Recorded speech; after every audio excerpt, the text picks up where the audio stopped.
First off, I love to camp. I've been doing it for as long as I can remember. It started when I was a kid. My parents took me on trips all over Kentucky, Tennessee, even the Carolinas.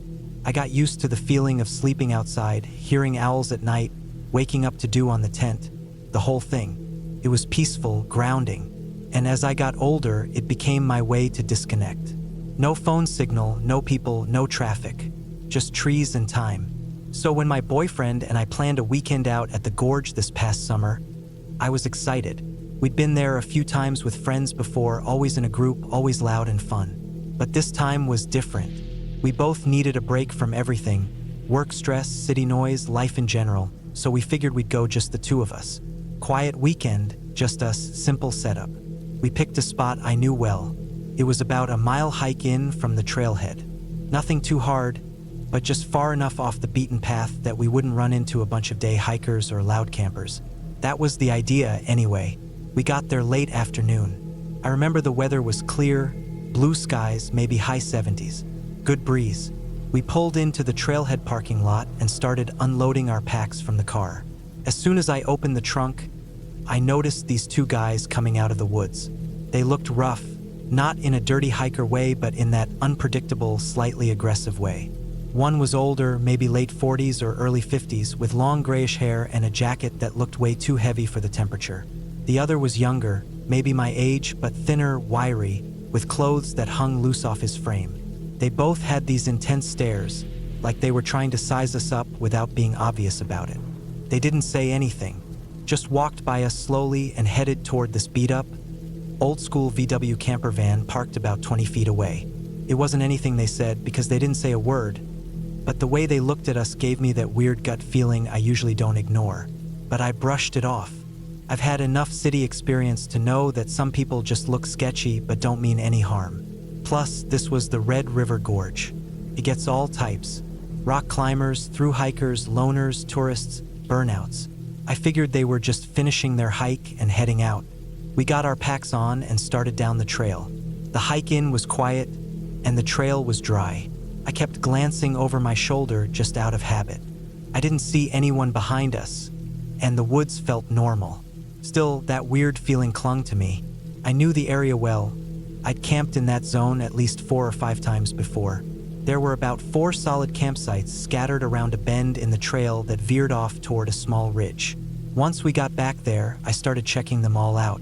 A couple of the spots were damp, one was too open, and then I saw that someone else was already set up higher up on the hill. I didn't see them clearly at first, just movement and maybe the edge of a tent or tarp. So I picked a spot further down the hill, tucked behind some laurel bushes and a few trees, where we'd have some privacy but still be within a short walk of the main trail. I liked that balance, secluded but not isolated. Still, even though we were out of sight, we weren't out of earshot. As we got our gear set up, I started hearing some yelling from up the hill. It wasn't loud enough to make out, but I could tell it was heated.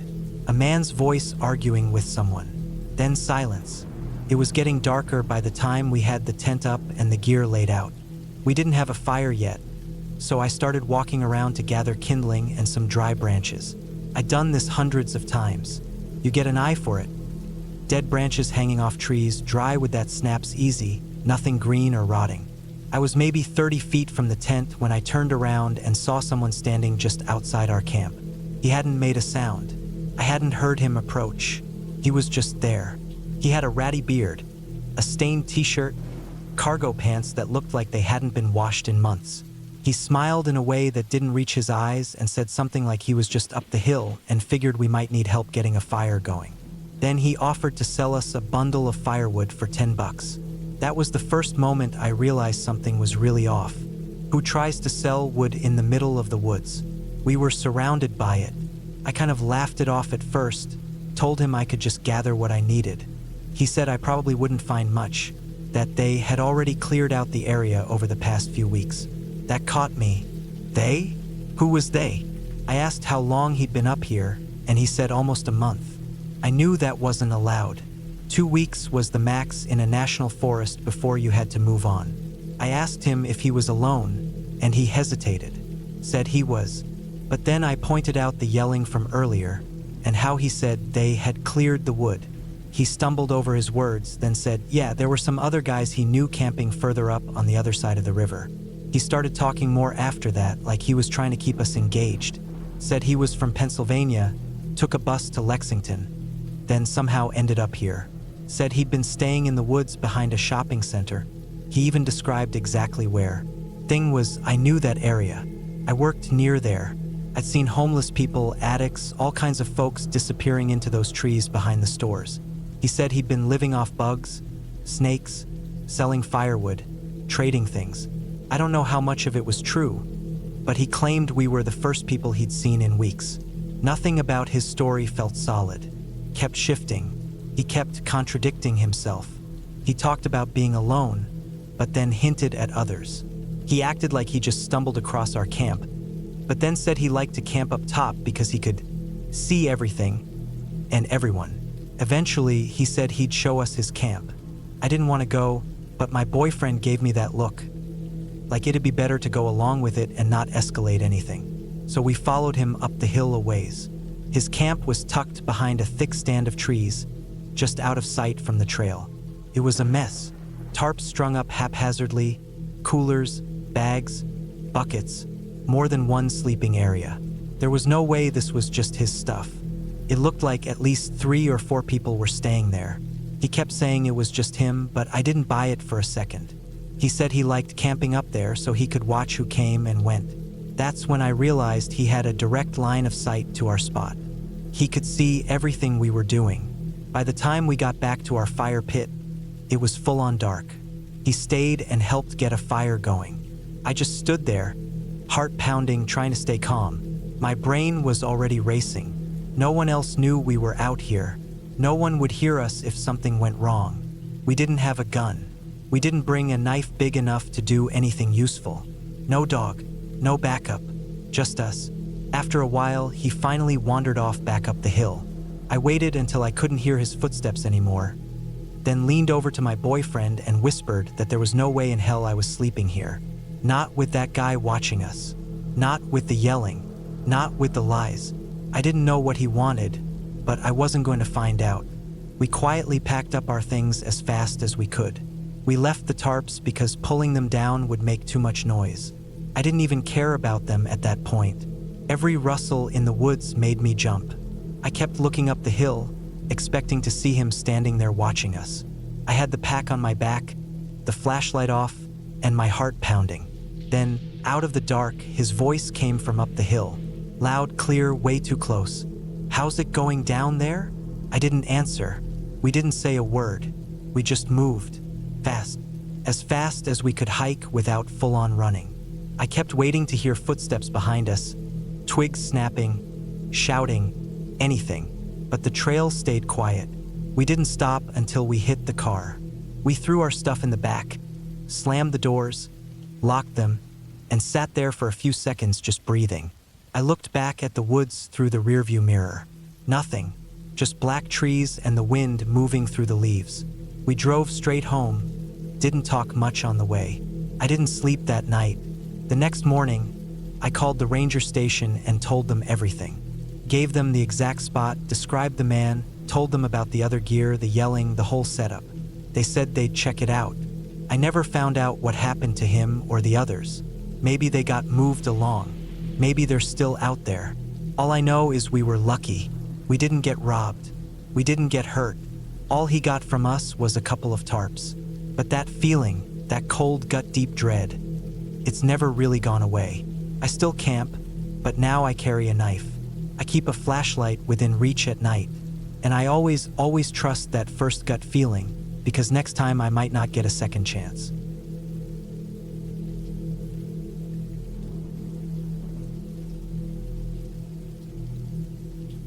I got to the rally just before sunset. The place was already buzzing with the low growl of engines, scattered voices, and the smell of exhaust, beer, and sweat. It was one of those weekend biker parties in North Carolina, the kind where people from all over come with their Harleys, tents, music, and enough alcohol to drown a small town. I didn't ride in on a bike. I drove in my old 2-door Cherokee. I had been invited by a friend who bailed last minute, but I decided to go anyway. I wasn't looking to get wasted or show off.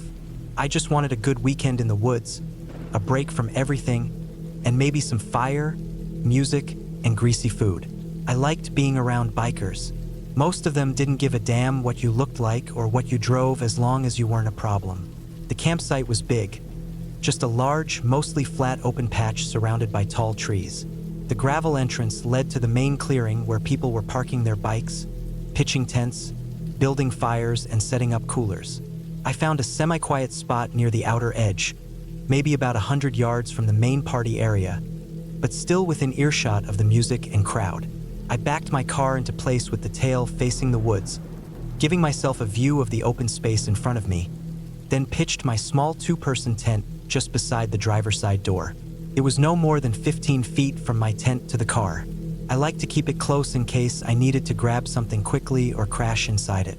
Plus, the trees behind me gave some extra shade and privacy. By the time I finished setting up, it was dark. The smell of grilled meat, cigarette smoke, and cheap beer filled the air.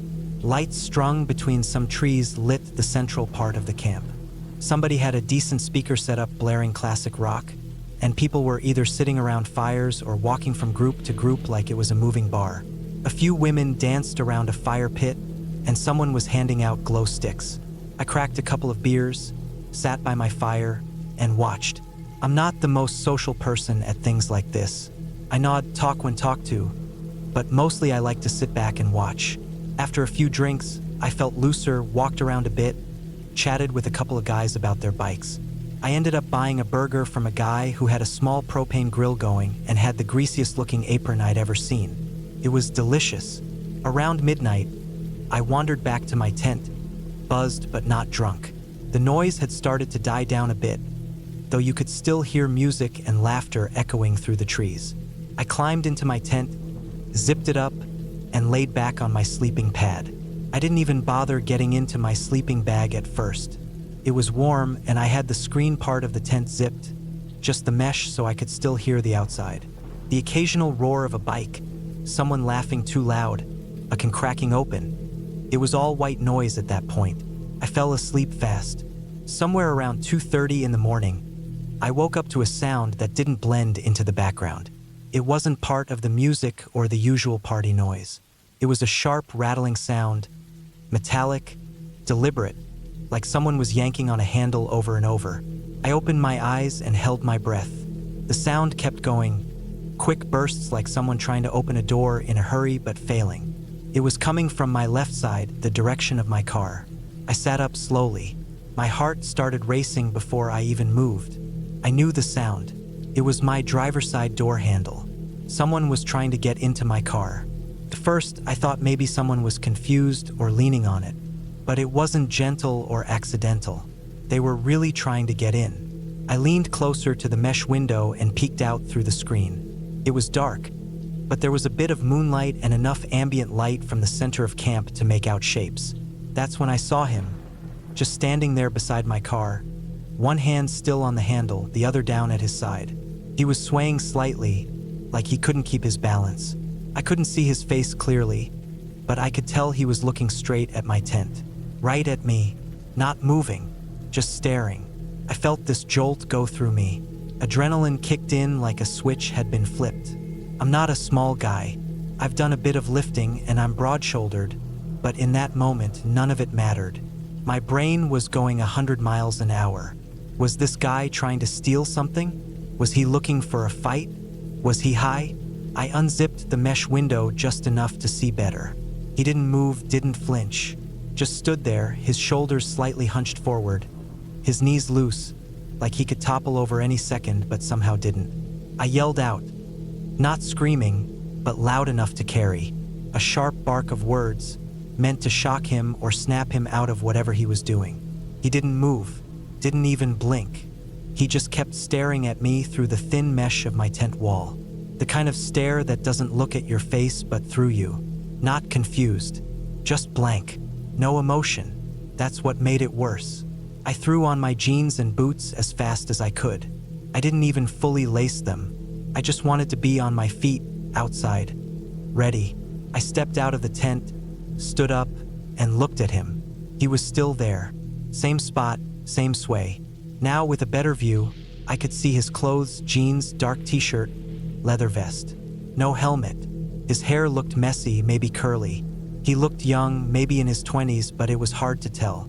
His eyes didn't track me, just hovered near me like he wasn't seeing clearly. I walked up a bit, closing the gap between us. I was ready to drop him if I had to. My chest was tight, my fists clenched. I asked him again what he was doing. That's when he mumbled something. His voice was thick and slurred, barely understandable. After repeating himself once, I finally made out the words. He thought my car was his car, and he was just trying to sleep inside it. He wasn't trying to steal anything. He wasn't trying to mess with me. He was just hammered, way past gone, and lost. I stood there in silence for a second. My whole body was still tense, still braced for something worse. But as I looked at him, I saw the confusion in his posture. He looked like a kid who had wandered into the wrong house. My anger started to fall away, slowly. I told him to wait and walked him across the gravel and around a few cars and tents. We passed a couple of people still up by a fire, one of them snoring in a lawn chair. Eventually, after a few wrong turns, we found his car. An old Ford Taurus parked not far from the party area. He mumbled a thank you, opened the door, and climbed in like nothing happened. I didn't even see if he locked it. I just stood there for a second, watching him collapse across the front seats. I walked back to my tent. The tension was still in my legs, my shoulders. I didn't fall asleep right away. I sat there by my fire for a bit, watching the red embers and listening to the dying sounds of the party. I kept thinking how fast things had gone from dead sleep to ready for a fight. One wrong move and the whole thing could have gone another way. I kept hearing that door handle in my head, that sharp jiggling sound.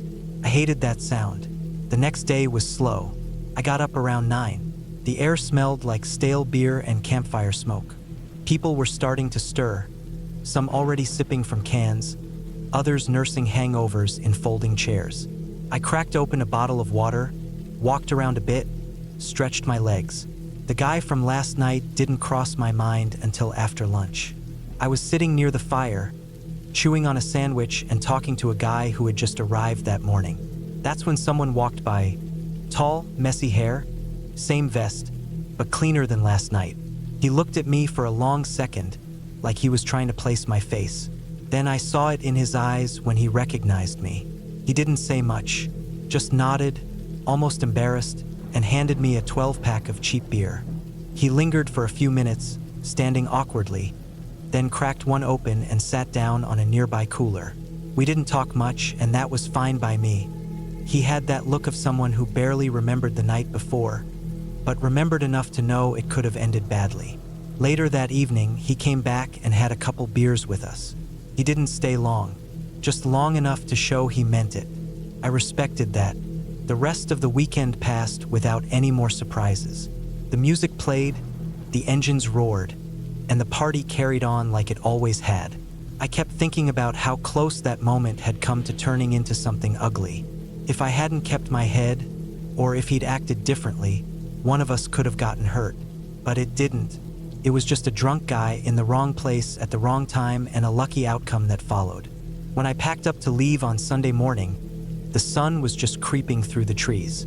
I loaded up the car, took one last look at the flattened grass where my tent had been, and got behind the wheel. I was tired, sore, but glad it was over.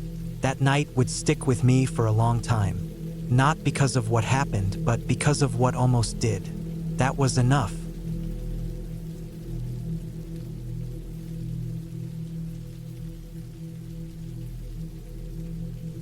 It was early summer when I took a trip to the northern part of Pakistan, a place I'd wanted to see for a while.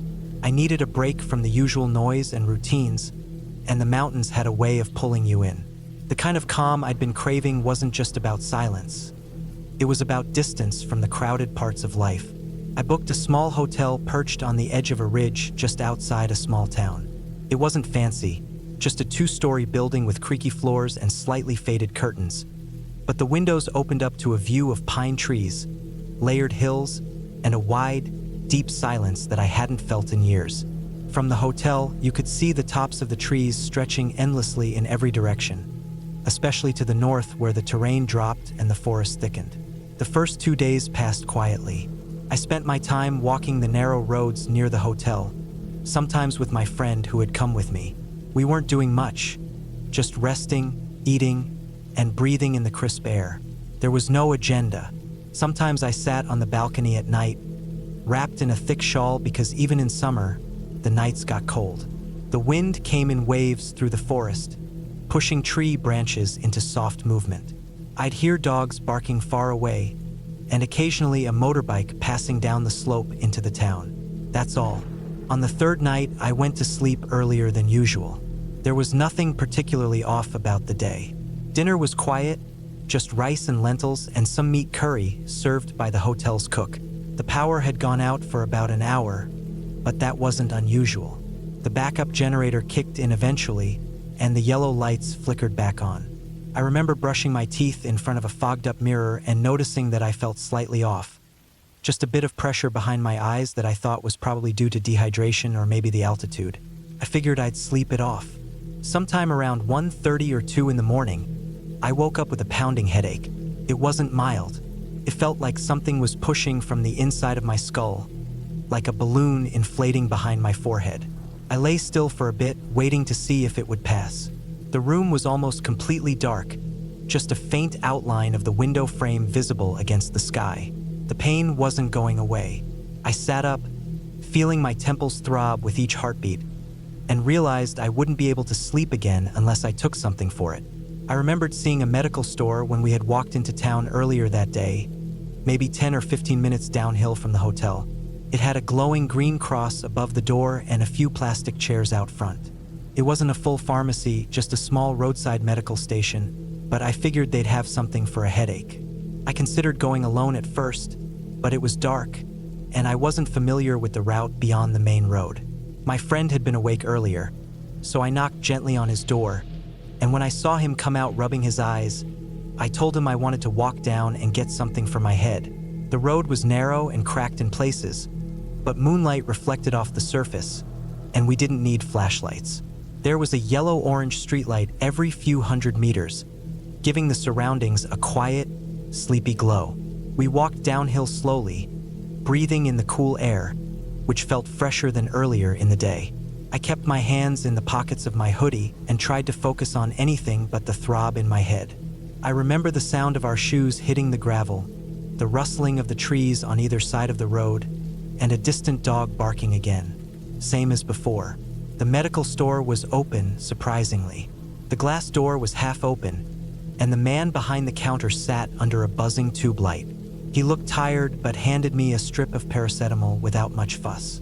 I popped a pill with water from a bottle I bought, and we sat on one of the plastic chairs outside for a few minutes while I waited for it to kick in. It was a little past 2 a.m. by then. The road was completely empty. No cars, no people, just the faint rustling of trees and the occasional night insect chirping. On the walk back, we took the same road for a few minutes until my friend pointed toward a side path leading into the forest. He said it was a shortcut. I'd heard about the trail earlier from someone at the hotel.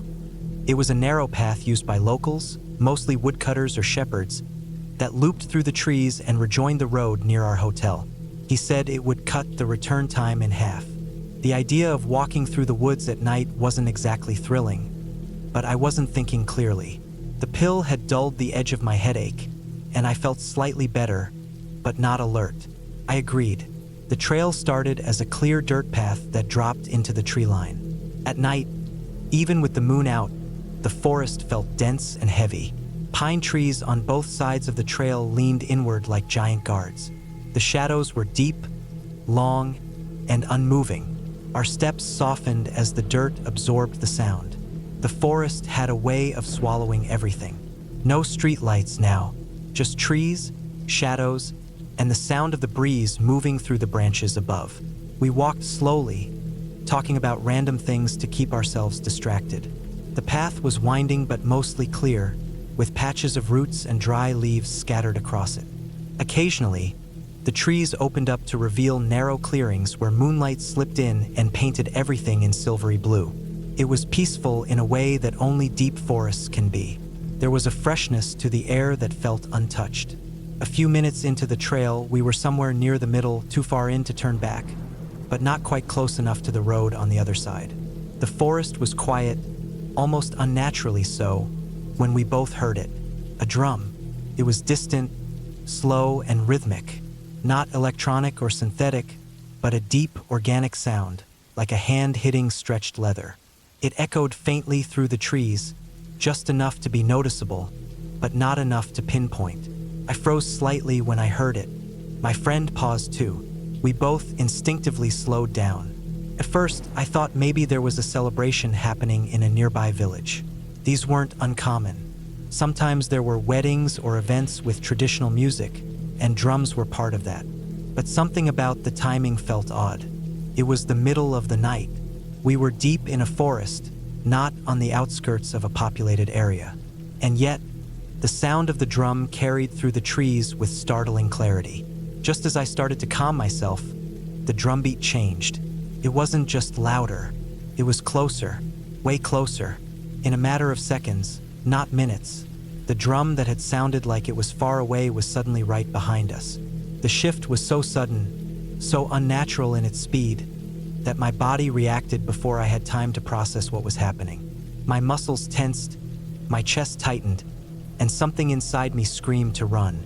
It wasn't just that the sound was close, it was that it was too close, like the drum was being hit just feet behind our backs. And it was loud, so loud it vibrated in my ribs, pulsed in my teeth, made my skin feel like it was about to crawl off my body. It wasn't frantic or fast. It was steady, deliberate, and heavy, like it was announcing something. We didn't speak. We didn't look back. I remember my feet moving almost before my brain caught up. We ran, fast, full sprint. Not jog, not quick pace, just blind, panicked, all-out running. Branches scratched at my arms and face. The path was uneven, and my shoes slipped more than once on dry leaves, but I kept going. We both did. There was no time to think. Every few seconds, I expected to feel a hand on my shoulder, or hear someone shouting, or see something crash through the trees. But there was nothing except the sound of our breathing, our footsteps pounding the trail, and the fading echo of that drum behind us. We didn't stop for what felt like forever, but it was probably around 5 minutes. When we finally burst out of the tree line onto the edge of the road, I almost collapsed. My legs were shaking, and my chest was burning. I leaned over, gripping my knees, trying to breathe through what felt like a steel band wrapped around my lungs. My friend was bent over, hands on his thighs, gasping just as hard. We looked at each other, our faces probably pale, eyes wide, sweat pouring down our necks. The road was empty, silent again. The same cracked pavement under yellow lights. The forest stood behind us, still and dark. There was no drum, no sound, no movement. We didn't say a word to each other, just kept walking the rest of the way in silence, step after step, until we reached the hotel. Back inside my room, I sat on the edge of the bed with the lights on. I didn't lie down for a long time. I kept trying to reason through it. Maybe there was a celebration. Maybe someone was walking through the woods with a drum. Maybe it was a prank. But the speed at which the sound had closed the distance was something I couldn't explain. Not just unexpected, asterisk impossible star. There had been no footsteps, no voices, no sign of life. Just a drum that had moved faster than any human possibly could. We never spoke about it again. Not the next morning, not during breakfast, not even when we checked out 2 days later. It wasn't a decision we made. It just never came up. I think we both didn't want to admit how badly it had shaken us. Even now, when I think back on that trip,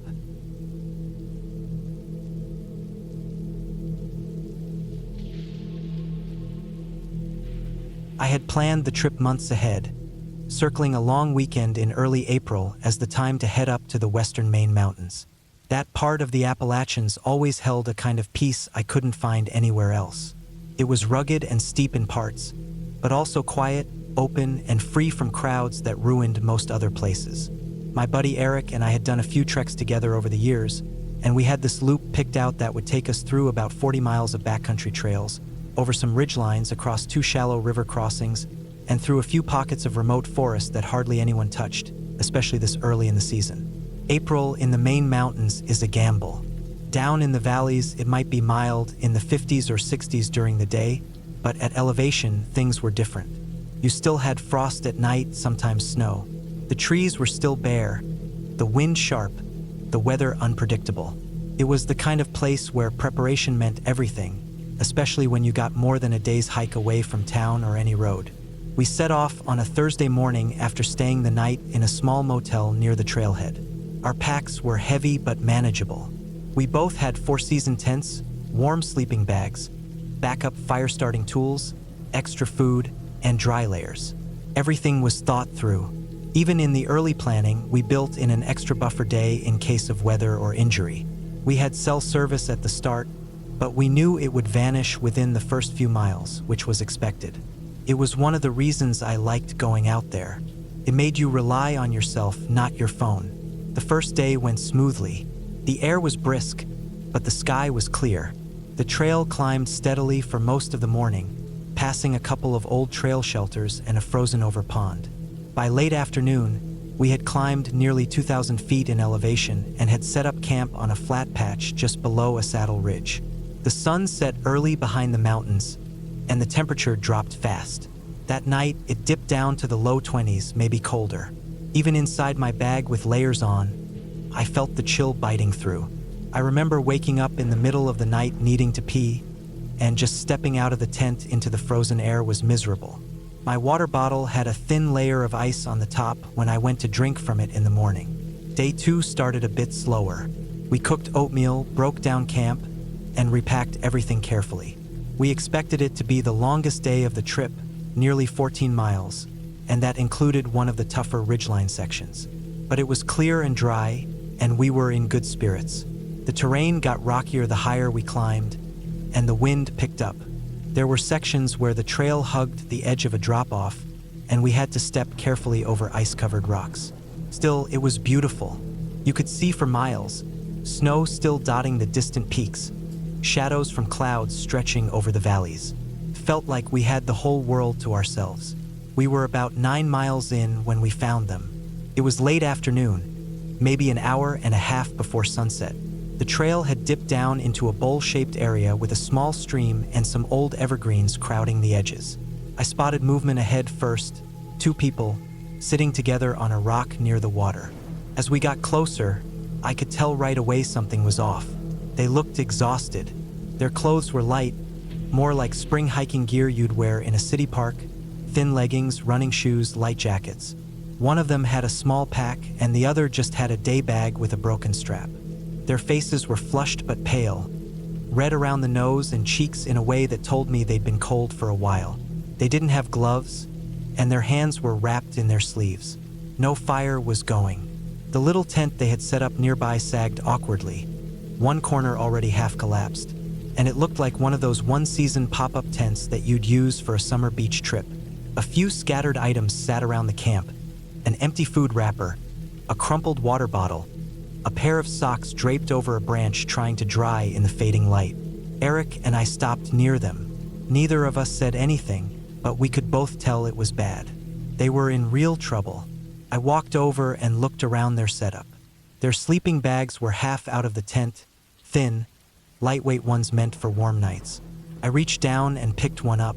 It was still slightly damp, maybe from condensation or a bad pack job. That meant it would offer barely any warmth in freezing conditions. There was no sign of food anywhere, no firewood gathered, no tools for starting a fire, just a book of matches, sitting beside a half-empty fuel canister that clearly didn't fit the stove they had with them. Eric pulled out our map. He was trying to figure out exactly where we were and how far we'd have to go to get to the nearest road or shelter. I crouched down near their little camp and started checking for what they might need that night, because we weren't going anywhere before dark, not with them in this condition. They were alert but weak, moving slowly, clearly worn out and cold. I gave them one of our protein bars and split some water from my own bottle. They took it gratefully, shaking hands barely able to open the wrapper. One of them kept rubbing her arms and legs, trying to keep the circulation going. We decided to stay put for the night. The spot was flat enough, and there was a small windbreak from the trees. We pitched our tent about 10 yards from theirs, gathered up what firewood we could find. Most of it damp and half frozen, and Eric managed to get a small fire going with our fire starter and some dry lint from his emergency kit. It took nearly 20 minutes of feeding and blowing on it before it finally caught enough to stay alive. I boiled water for some dehydrated meals and made enough for all 4 of us. We shared our extra layers, lent out our spare gloves and a knit cap. We didn't have room for everyone inside one tent, but we gave them our insulated pads and our emergency blankets. We rotated out during the night to check on them, making sure the fire didn't die and that they stayed wrapped up. That night, the temperature dropped below 20 degrees Fahrenheit. I remember waking up just before dawn and poking my head out. The fire was barely embers, and a layer of frost coated the inside of our rainfly. The stream nearby had frozen over at the edges. I checked on the girls. They were curled together, wrapped in our extra gear, still shivering even in their sleep. By morning, the decision was obvious. We had to get them out of there. Continuing the loop was no longer an option. We repacked quickly, shared the rest of our breakfast rations, and loaded up as much of their gear as we could fit. They were weak and sore, but they could walk. That was the most important part. I let one of them borrow my trekking poles for balance, and we led the way back toward the trail that eventually veered off toward a backcountry logging road we knew about. It would take the better part of the day to get there, but we figured it was the fastest route out. The trail back was slower, especially because they were moving at half the pace we normally would. But we didn't rush. We kept an eye on them, watching for signs of hypothermia or dehydration. The sun came out late morning, and though it didn't warm much, it helped a little. We stopped often, gave them food in small portions, and kept their spirits up with gestures, water, and breaks. By mid-afternoon, we hit the dirt road. It was rutted and muddy, but it meant we were out of the worst of the backcountry. Cell service returned about 20 minutes later when we rounded a ridge. I checked my phone and called the nearest ranger station, giving them our coordinates and the situation. They said they'd send a truck as far up the road as they could. About an hour later, we heard the distant sound of a vehicle bouncing its way over the rough trail. A green pickup with a state logo on the door appeared, 2 rangers inside. They jumped out and immediately started helping. They checked the girls' vitals, offered them warm drinks and blankets, and helped them into the cab. Eric and I stood back, watching quietly. One of the rangers thanked us and said we'd probably saved their lives. I didn't say anything. I was just glad we found them when we did. That night, it had been dangerously cold. Another night, maybe even just a few more hours out there without food or warmth, and it could have gone another way. We got a ride back to the trailhead from the rangers. They dropped us off and we parted ways without any big goodbyes. The trip had ended a day early, and in a much different way than we had expected. But it stuck with me, not because it was a cool story or something to brag about. It stuck because of how close things had come to being tragic. A simple mistake. Heading into the mountains too early in the year, underdressed, underprepared, with no backup plan. It was a lesson I'd always known, but seeing it up close made it real in a way it never had been before. Since that trip, I've never gone into the backcountry without doubling down on my checks. Extra fire-starting tools, more food, better gear than I think I'll need. I've also made a point to keep an eye out for others on the trail. Most people out there are careful, smart, and prepared, but sometimes they're not. And when that happens, being the person who's ready can make all the difference. That trip didn't end with a summit or a great view. It ended on a dirt road with tired legs and a heavy pack. But I walked away from it knowing that sometimes the best you can do on a hike isn't just getting yourself home safe. It's making sure someone else does too.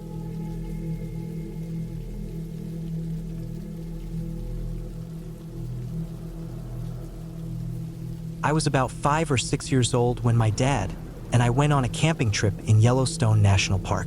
It was one of the first trips I can really remember clearly, mostly because of what happened. We had gone out, just the 2 of us, a father-son weekend kind of thing, sometime in late summer. I remember that time of year because the mornings were cold but the afternoons were warm, and at night the air would go completely still. My dad had packed up our tent, sleeping bags, a couple of fold-out chairs, and one of those old coolers with the busted hinge that never stayed shut right. I remember sitting on it the whole ride up just to keep it from flying open in the backseat. The trip started like any normal one would. We had gotten a decent campsite not too far from the lake, maybe a quarter-mile hike through some light trees and gravel paths. The lake wasn't huge, but it was wide and still like a mirror.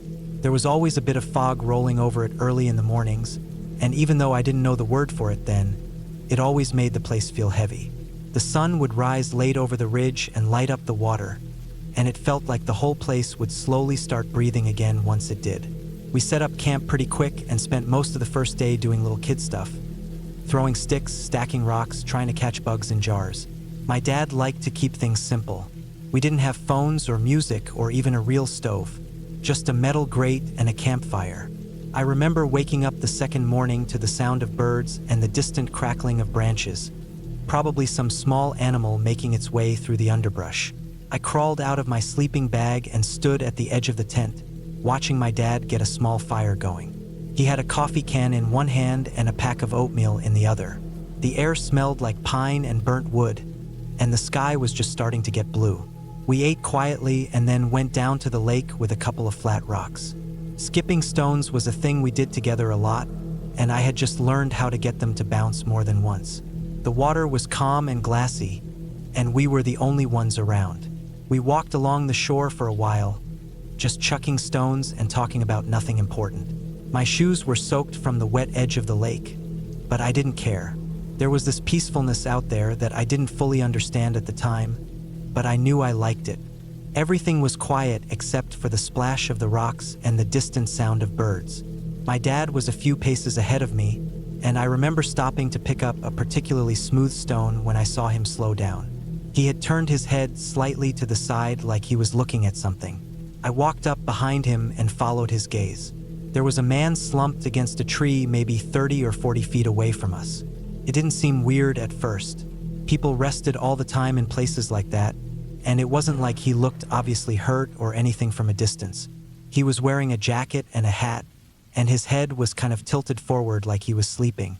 My dad didn't say anything to me, he just watched for a bit. Then he turned and looked at the sky. It was starting to get darker than it should have been for the afternoon. Heavy clouds had started to move in from the west, and the air had that slightly sharp feeling like it was about to get cold fast. He took a few steps forward, then looked back at me and motioned for me to stay where I was. I stayed put, watching as he got closer to the man. He called out to him, though I couldn't hear what he said, and the guy didn't move. My dad stood still for a moment, then tried again. Still no response. I remember this weird tension building in my chest, like something just wasn't right, even though I didn't fully get why. My dad stepped closer and tapped the man's shoulder. That's when the body shifted. I didn't expect the sound it made. It was like a dry, brittle crunch, like stepping on frozen leaves, and it made the hairs on my neck stand up. The man slumped a little more to the side, and his hat fell off. My dad froze. I remember the way his whole posture changed instantly. He didn't speak or move for a few seconds. Then he turned quickly and walked straight back toward me, faster than I'd ever seen him walk before. I didn't understand what had happened until he came over and knelt down in front of me. I could see it in his face. He was trying really hard not to scare me, but something had scared him. He picked me up and we started walking fast back toward the main path that led to the ranger station. I didn't ask questions. I just wrapped my arms around his neck and tried not to look back. The smell started to hit me about halfway there. It wasn't the kind of smell I associated with dead animals or garbage. It was sharper, more sour, like waste, like a mixture of urine and feces and something else I couldn't identify. It lingered on my clothes and in my nose long after we got back to the ranger outpost. The building itself was small, just a wooden cabin with a porch and a couple of flags out front. Inside it was warmer and smelled like old coffee and wet wood. My dad talked to one of the rangers at the front counter and pointed back in the direction we had come. They seemed serious but calm. I remember being led into another room by a woman who worked there. She had blonde curly hair and wore this bright yellow fleece that reminded me of Big Bird from Sesame Street. She had a kind voice and gave me some hot cocoa from a packet while I sat on a bench and waited. I could see through the window as my dad, the ranger, and another man in a medical-looking jacket took off into the woods with a stretcher. I sat in that room for what felt like hours. The woman checked on me a couple of times, but mostly I was alone. I played with a plastic dinosaur I had brought in my coat pocket and stared at a framed map of the park on the wall. Eventually, my dad came back. He looked tired, like he had aged a few years in just a few hours. He didn't say much, just gave me a hug and told the woman we were going to head back to our tent to pack up. We didn't stay the extra night like we had planned. We packed quickly and quietly. I remember looking at the fire ring and thinking how much I had loved sitting there the night before, roasting marshmallows and watching the embers rise into the sky. That peaceful feeling was gone now. Everything around me felt off, like the woods were watching. I stuck close to my dad the whole time. Even walking the short distance from the tent to the car felt longer than before. On the drive back, my dad didn't say much. He kept his eyes on the road and his hands tight on the wheel. I looked out the window and watched the trees blur past, thinking about the man we had seen. I didn't know anything about death back then, not really. I knew people died, but it was a faraway idea, something that happened to old people or strangers on the news. Seeing it in person, in such a raw and physical way, changed something in me. The memory stuck. I can still see the way the blood had settled in the side of the man's face. The way one eye had turned deep red like it was filled with dark syrup. I can still smell that awful stench, even though it wasn't like rot. It was more like everything inside him had given up and spilled out. Later on, when I was older, I asked my dad what had happened to the man.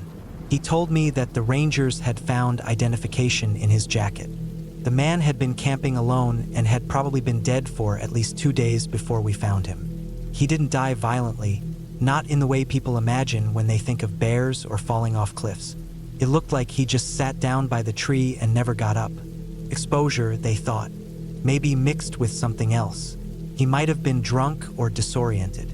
The ranger said he'd soiled himself at some point, which explained the smell. He was likely unconscious long before his body gave out. No sign of foul play, no predators, just a quiet end in the middle of the woods. That trip stayed with me in a way I didn't fully understand until I was much older. It made the woods feel different, not haunted, just real. The kind of real where you understand that nature doesn't care about you. It doesn't comfort or protect. It just is.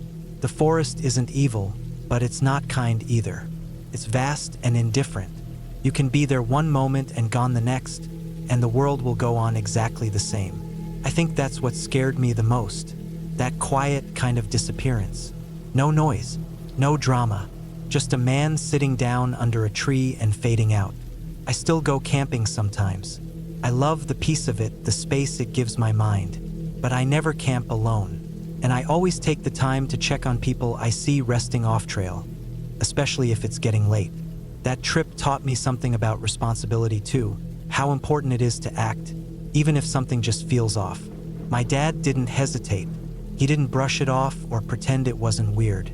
He walked up to that man even though something told him it was wrong, because he didn't want to be the guy who ignored it. That stuck with me more than anything else. It wasn't a nightmare kind of scare. There were no monsters or screams, just that quiet kind of fear that sinks into you and never really leaves. A reminder that life is fragile and strange and sometimes ends without anyone noticing for days. I think about that man sometimes, wondering who he was, if anyone missed him, if he knew he was dying or if he just slipped away in the stillness. The woods looked the same the next morning. The trees were still, the birds chirped, and the lake reflected the sky like nothing had happened. But something had. And even though I was only 5 or 6, I think a small part of me changed out there. I had seen something I couldn't unsee, and it became part of the way I looked at the world. We never went back to that exact spot again. My dad and I camped in other parks, other states, but not there. I don't think we ever talked about it again after that first conversation years later. But I know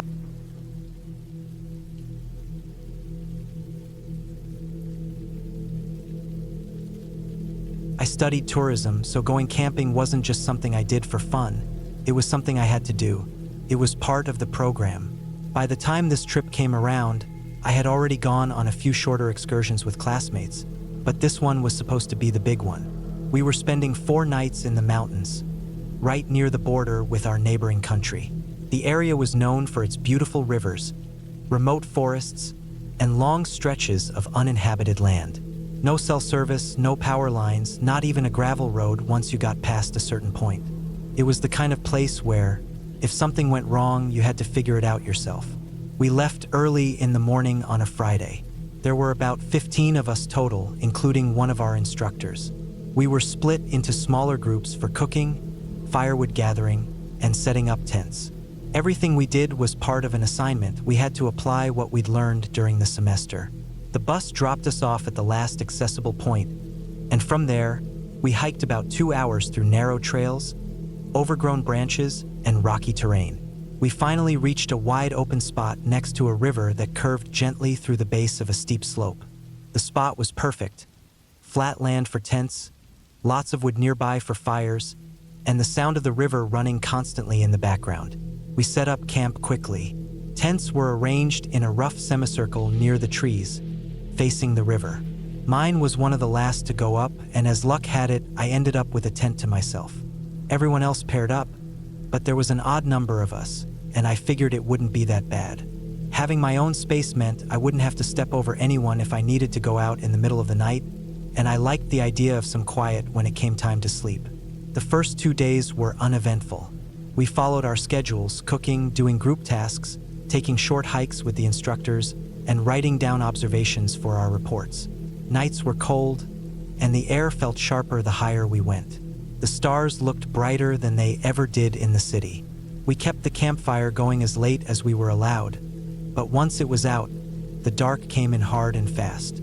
The clouds would roll in and block out even the faintest moonlight. It wasn't scary, just something you had to get used to, total darkness. It was on the 3rd night when things changed. I went to bed early because I was tired from the long hike we did earlier that afternoon. We had climbed to a lookout point that gave us a view of the whole valley. By the time we got back to camp, my legs were sore, my back hurt from carrying my gear, and I was just drained. I slipped into my sleeping bag and didn't even bother to set an alarm. I figured the cold would wake me up before anyone else anyway. At some point in the middle of the night, I half woke up. I remember turning over in the sleeping bag, hearing the wind push against the walls of the tent, then drifting back off. But around 5 a.m., I fully woke up. The kind of wake up where your body just decides it's time, whether you like it or not. I really had to use the bathroom. Not just a vague urge. I had to go. Holding it wasn't an option. The bathroom, if you could call it that, was a makeshift spot we designated earlier. It was about 100 meters away from the tents, deeper into the woods, far enough for privacy. It had a small trench dug in the ground, and we'd set up a tarp tied between a few trees for some cover. It worked, but it meant walking through total darkness if you needed it during the night. I sat up slowly, rubbing my face. The cold hit me instantly, even from inside the tent. My breath made small clouds in the air. I reached for my jacket, zipped it up all the way, pulled on a beanie, and grabbed my flashlight. The zipper on my tent was loud in the silence, and for a second I just stood there, scanning the camp. All the tents were zipped shut. The fire pit had long gone cold. Everything was still.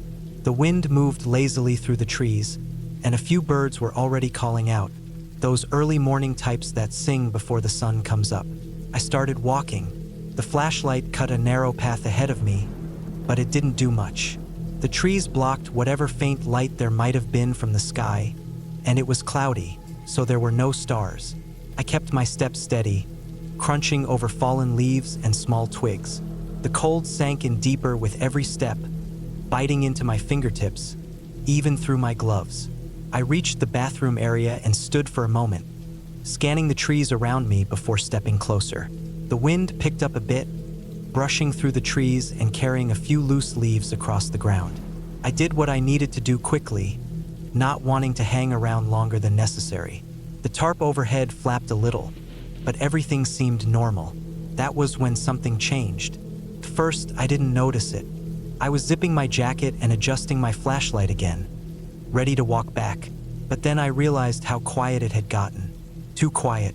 The wind had stopped. The birds had stopped. I didn't even hear the trees moving anymore.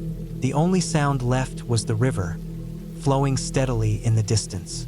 That sound was constant, but now it felt isolated, like it was far away. Everything else had just stopped. I stood there for a few seconds, listening. It wasn't just quiet, it was dead still. No rustling, no chirping, nothing. That kind of silence you only hear when something isn't right. I felt it immediately, that uneasy, low-burn feeling in my gut, like I was being watched. I turned slowly, shining the flashlight around the trees. Nothing, just the usual. Branches, shadows, a few low bushes moving slightly from what was left of the wind. But that feeling didn't go away. If anything, it got stronger. I stayed still for another few seconds. Then I stepped forward to leave. That's when the bushes behind me moved. It wasn't a soft sway. It wasn't the wind. It was sudden, like something heavy pushed through them. My body reacted before my brain did. I turned and started walking fast, then faster. I didn't look back. I kept the flashlight pointed forward, focused on the narrow beam of light. My breathing picked up. I could feel my pulse in my neck. I didn't hear footsteps, but I kept imagining something just behind me. I didn't want to run. I didn't want to trip or fall in the dark. But my legs were moving as fast as they could without breaking into a full sprint. When I saw the outline of the tents, I exhaled hard. I moved straight to mine, stopped in front of it, and turned around. I scanned the path back to the bathroom, flashlight shaking slightly in my hand. I stood there, breathing heavily, watching, but nothing moved. The wind came back slowly.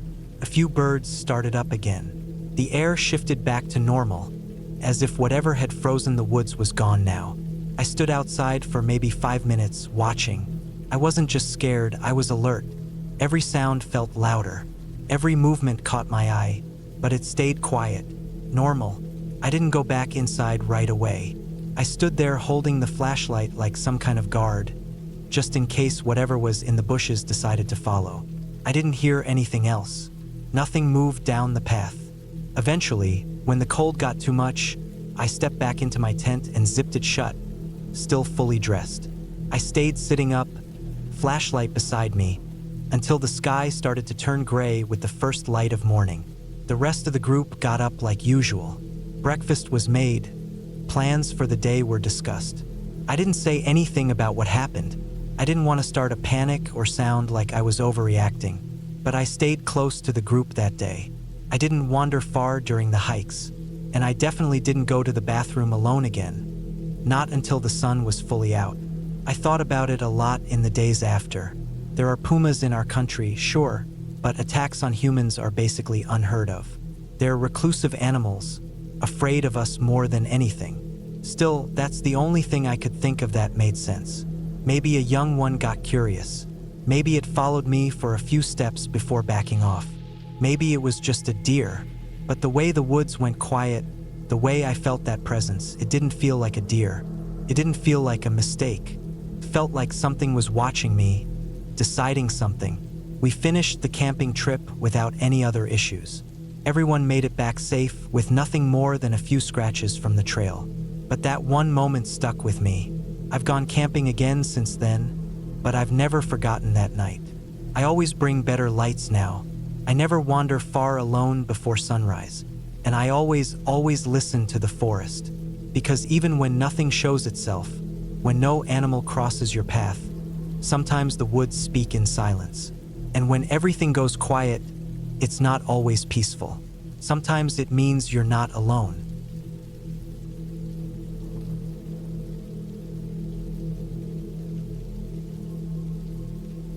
It was around 12 or 13 years ago, back when I was still in my 20s. I had been dating this girl for a few months. She was outdoorsy, into hiking, calm but adventurous. We'd been talking about doing a weekend camping trip somewhere a little off the grid. Nothing too remote, but not in a campground either. She mentioned Ojai, California. I hadn't spent much time out there before, but she had. Said the trails were beautiful, the air smelled different up there. The trees had this kind of stillness she loved. We looked at some maps and found a lesser-used trail that seemed like it'd be quiet and away from the usual traffic. We left late Friday morning, drove out of LA in her old Subaru. We had most of the gear packed up from the night before. Tent, sleeping bags, stove, food, water jugs, flashlight, headlamps, basic first aid kit. I always brought a decent knife and a small hatchet on trips like these. Nothing excessive, just enough to be prepared. We stopped in town for sandwiches and hit the trail by mid-afternoon. The hike wasn't long, maybe 2 miles in, but there were enough up and down sections that you still broke a sweat. The sun was still high by the time we found a small clearing just off the trail. Flat enough for the tent, surrounded by trees, with a little rise behind us so we weren't right in a dip. Felt like a good spot. The tree cover above gave us shade, and there were no other campers in sight. No trash, no fire rings, nothing to suggest people came out that far regularly. We set up the tent, gathered some dry branches for a small fire, and got settled. The first part of the evening was peaceful. The air cooled fast once the sun dropped behind the hills. We boiled some water, ate freeze-dried meals, and sat by the fire as the stars came out. You could hear the occasional rustle in the brush, a breeze moving through the trees, but nothing out of the ordinary, the usual forest sounds. After a couple of hours of sitting and relaxing, we decided to turn in. We put out the fire properly, spread the embers, poured water over it, stirred the ashes until everything was cold. I always double-check things like that. I zipped up the tent behind us, and we got into our sleeping bags, which we'd zipped together. I must have fallen asleep in less than 10 minutes. My body was tired from the hike, and it was one of those sleeps where you just crash like someone hit a switch. But then, maybe around midnight or 1, I woke up.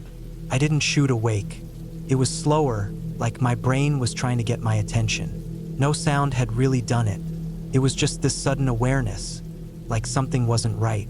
I opened my eyes and stared into the black of the tent. It was pitch dark. I couldn't see anything. The air felt still, dead quiet. No rustling, no crickets. That's what really got to me. How quiet it was, like the woods had shut off. I stayed still, listening. It felt like I hadn't fully woken her up. Her breathing was soft, steady, and I didn't want to move too much and disturb her.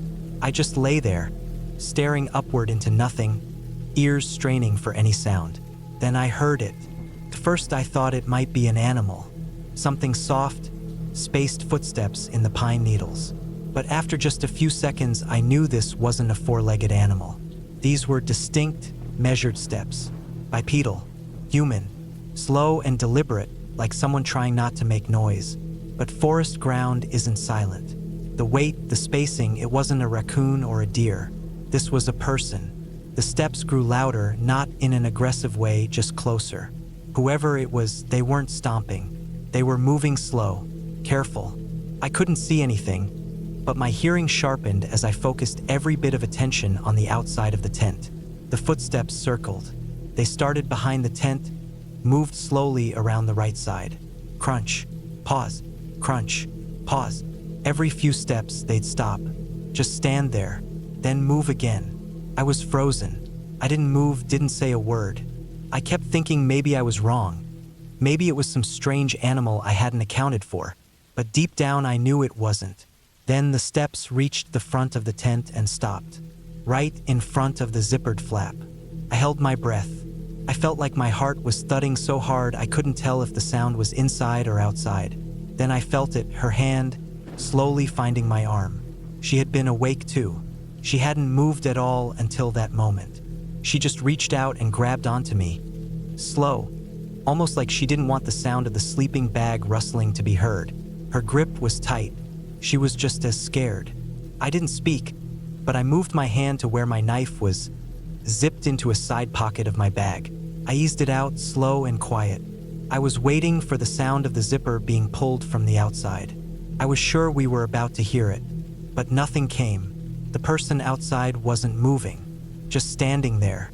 No footsteps, no breathing, just stillness. I waited what felt like forever, maybe 5 minutes, though it could have been less. I couldn't take it anymore.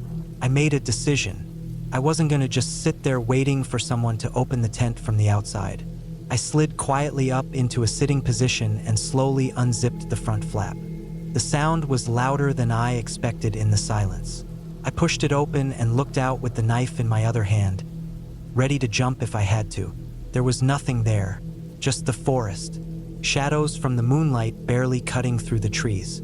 I heard the tent flap settle back against the side as I held it open. Everything looked still, but something didn't feel right.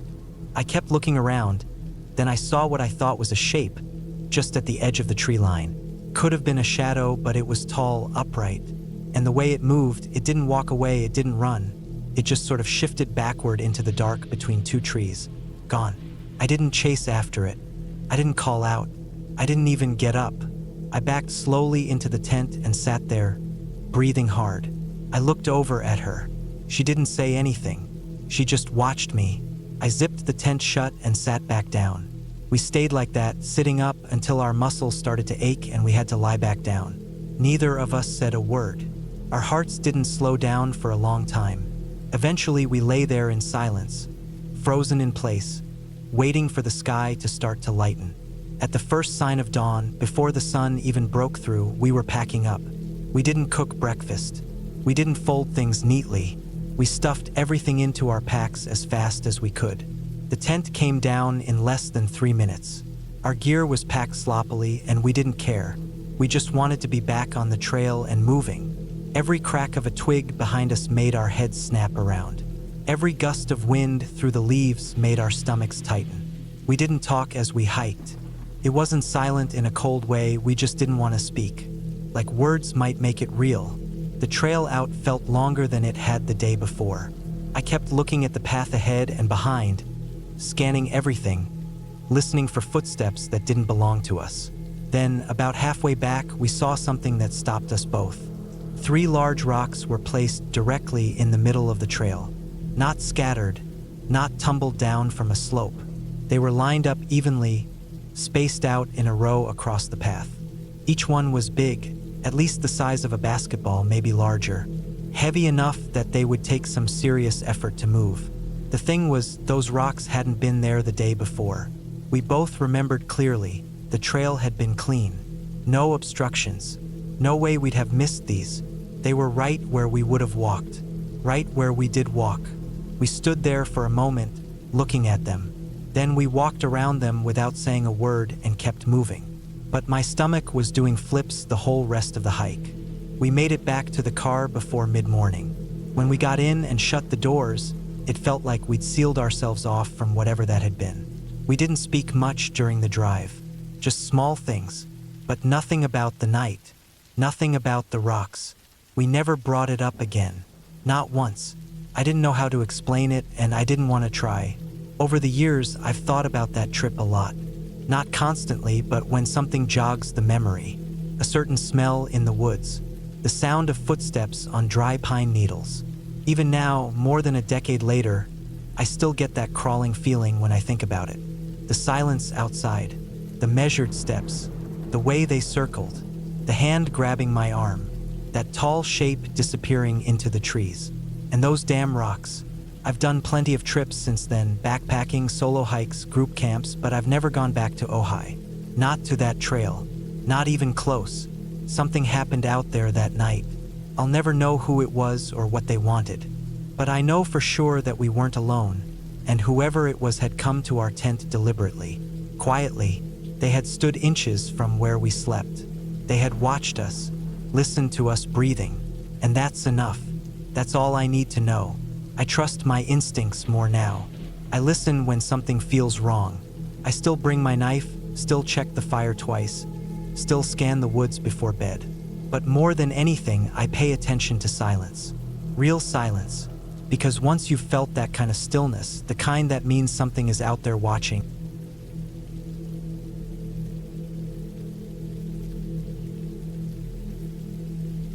the sun had just begun to dip behind the thick pines when I finally reached the clearing where I planned to camp.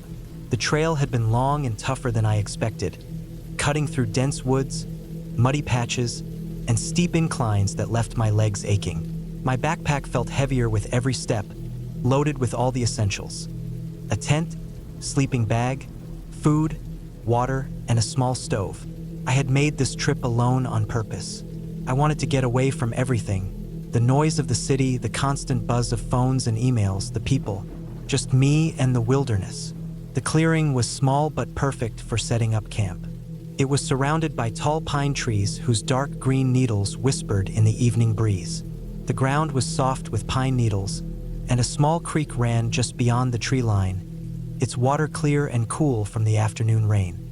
I dropped my pack, feeling the relief of finally stopping after hours of walking. The air smelled fresh, mixed with the earthy scent of damp wood and soil. I pulled out my tent and started setting it up. It took some time, fiddling with poles and stakes, making sure the tent was secure enough to hold up against the night wind. The sun was almost gone when I finally finished, the sky turning a deep shade of purple with streaks of orange fading fast. I laid out my sleeping bag inside the tent, arranged my gear, and then decided to explore the nearby creek before nightfall. The creek was peaceful, water trickling over smooth stones, glinting as it caught the last light. I knelt by the edge and cupped my hands to drink. The cold water was refreshing and sharp, waking me up after the tiring hike. The woods around the creek were dense, and I could hear small rustlings from animals, probably squirrels or some birds settling in for the night. The quiet was complete except for the soft murmur of water and the occasional snap of twigs. As I returned to my campsite, the first stars began to appear. The forest around me grew darker and more shadowed, but I didn't feel afraid yet. I started a small fire, careful to keep it controlled in the fire pit I cleared earlier. Flames flickered, casting dancing shadows on the trees. The warmth felt good after the chill that settled with the night air. I took out some food, a simple mix of canned beans, bread, and cheese, and ate slowly, savoring the quiet and the crackling fire. I lay back on the ground, staring up through the opening of the tent at the stars. The Milky Way stretched across the sky like a river of light. It was the kind of night that made you feel small, but also connected to everything. The wind whispered again through the pines, and I listened to it as I drifted towards sleep. But then, something caught my attention. A low sound from the edge of the clearing, not like an animal, too deliberate, too close. I sat up, trying to see into the dark woods beyond the firelight. My eyes strained to adjust. The forest was thick, and the shadows moved oddly. For a moment, I thought I saw a figure, but it could have been a tree branch swaying. I told myself it was just my imagination. Still, my heart rate sped up. I grabbed my flashlight and aimed it toward the sound. The beam sliced through the darkness, landing on nothing but trees and bushes. The noises stopped, replaced by the natural sounds of the forest again. I convinced myself it was an animal, maybe a deer or a raccoon, but it didn't feel right. The quiet stretched on, heavier this time. I returned to the fire and added more wood. The flames jumped higher, giving me a stronger sense of safety. I made sure my knife was within reach and double-checked that the tent zipper was fully closed.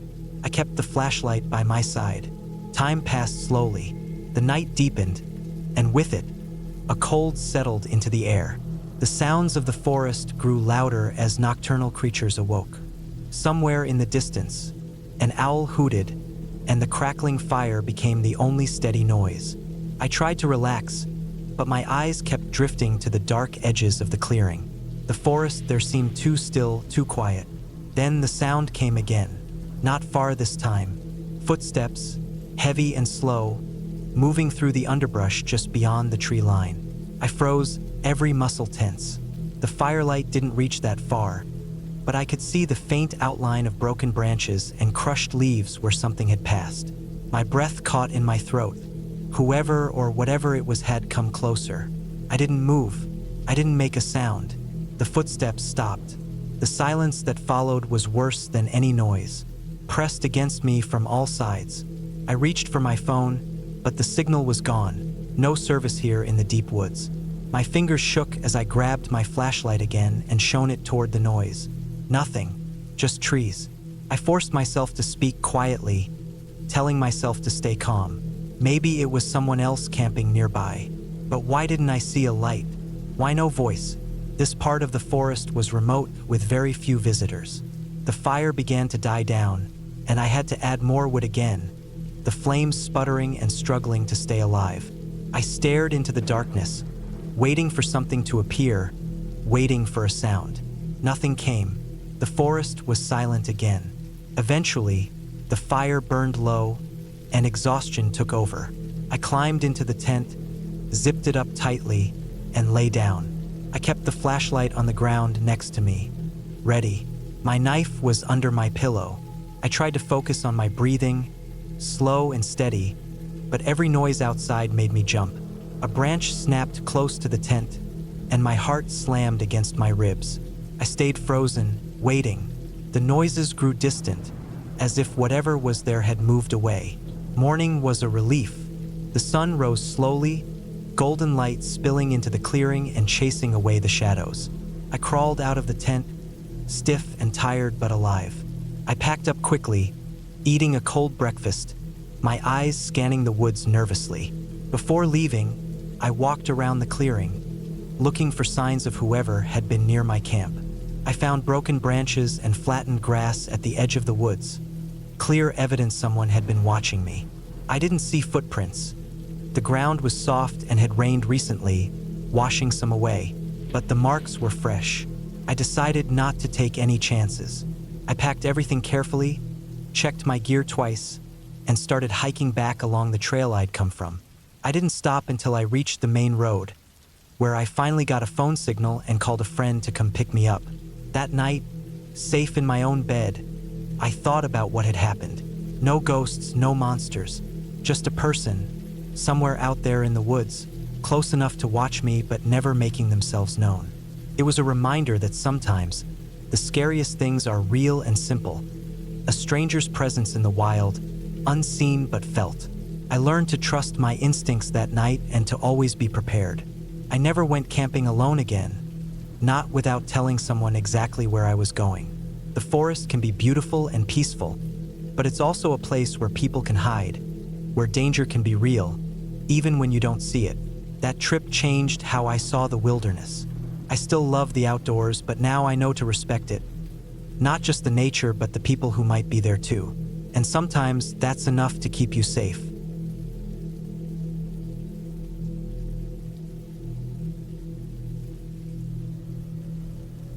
The sky was still a deep blue when I arrived at the campsite. It was early evening, and the sun was just starting to dip behind the trees, casting long shadows across the gravel road. I had planned this weekend for weeks, a solo camping trip to clear my mind and get away from the noise of the city. The spot was somewhere deep in a national forest I'd never been to before, marked on an old map I'd found at a used bookstore. It was off the beaten path, far from any trails or roads that got much traffic. I liked the idea of being alone out here. Pulling my car onto the dirt clearing, I took a deep breath. The air smelled fresh, pine, damp earth, and something faintly sweet from the wildflowers scattered nearby. I grabbed my pack, heavier than I liked because of the extra food and water I'd brought, but I wanted to be prepared. The first task was setting up the tent before it got too dark. I chose a flat spot near a small creek, where the ground was soft but dry. The sound of the running water was soothing, and I hoped it would help me sleep tonight.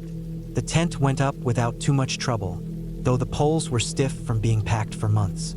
I hammered the stakes in firmly, making sure everything was tight. Then I unpacked the sleeping bag, laying it out inside.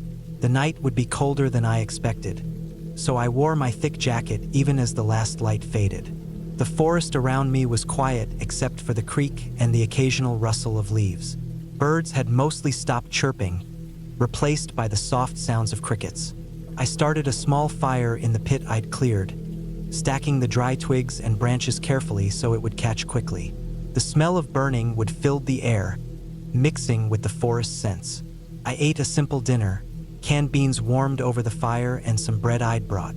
It wasn't much, but it was enough. Sitting close to the fire, I felt a calm I hadn't felt in a long time. The worries and stress of work, the city noise, everything felt miles away. After dinner, I sat back and looked up at the stars. They were bright, more than I'd ever seen in the city. I tried to find constellations I vaguely remembered from books, but mostly just watched the sky turn darker. The fire crackled and popped as the logs shifted. I was about to crawl into the tent when I noticed something odd. A faint light flickered across the creek, moving slowly from one side to the other. At first, I thought it was just a trick of the firelight reflecting on the water, but it didn't match. The light was steady and moved with purpose. I stood up and walked closer, careful not to make noise or disturb the quiet. The forest felt colder now, the shadows deeper. As I moved closer to the creek's edge, I saw the light more clearly. It wasn't bright, more like a small, weak glow, almost like a flashlight held far away.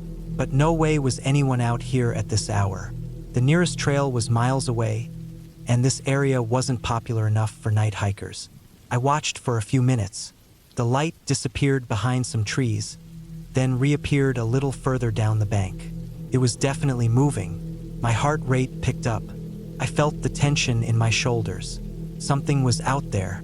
I didn't want to jump to conclusions, but I couldn't ignore it either. I grabbed my flashlight from the tent and turned it on. The beam cut through the dark, sharp and bright. I aimed it toward the trees where the light had gone. For a moment, nothing. Then I saw a shadow move quickly behind the trunks. The idea of a person out here in the dark without a proper campsite or reason made no sense. I thought about shouting or making noise, but I didn't want to attract attention or provoke whoever it was. I stepped back slowly to the fire, keeping my flashlight trained on the area. The glow didn't come back, and the forest fell silent again, except for the creek. I tried to calm down. Maybe it was someone else camping nearby, maybe lost or looking for help. But I hadn't heard any other cars or voices all day. It was strange. I decided to pack up the fire just in case, not wanting to give any light or warmth away. The process was slow and careful. The ashes still glowed faintly as I scattered them, and I made sure no sparks were left. Once the fire was out, I pulled the tent zipper closed behind me and lay down inside, flashlight on the ground nearby. I listened hard. The forest was quiet but not peaceful. There was a faint rustling, like footsteps on dry leaves, far enough away not to be threatening but close enough to make me uneasy. I kept my eyes on the tent's door, willing myself to stay calm. The night dragged on. Every sound was louder than it should have been. Branches cracking, animals moving, the wind shifting through the trees. I stayed awake, tense and alert. Around 3 a.m., I heard a loud snap near the creek. It was too loud to be an animal. I stayed frozen, listening. The sound didn't repeat. I didn't dare look outside. My breathing was shallow. Eventually, just before dawn, the noises faded. The forest slowly brightened, the first pale light filtering through the trees. I waited a while longer before leaving the tent, my body stiff and tired. Outside, everything looked normal. No footprints, no sign anyone had been near the creek besides me. The ground was soft from recent rain, and any tracks would have shown clearly. I broke down the campsite quickly and packed the car. As I loaded my gear, I noticed the small creek looked murkier than before, with bits of debris scattered along the bank. The strange light, the noises, I tried to make sense of it all. Maybe it was someone fishing illegally at night or someone hiding out, but there were no clear answers. Driving away from the forest, the morning sun warming the windshield, I felt a mix of relief and curiosity. The trip hadn't been the peaceful escape I expected, but I'd faced the unknown and stayed safe. Sometimes, being alone in the wild means accepting that not everything can be explained. The forest holds its secrets, but I'd learned to respect its silence and keep my guard up. I promised myself to come back one day, but next time, I'd bring a friend and better gear. The woods are beautiful, but they demand caution. For now, the city noise welcomed me back, and I was ready to leave the eerie stillness behind.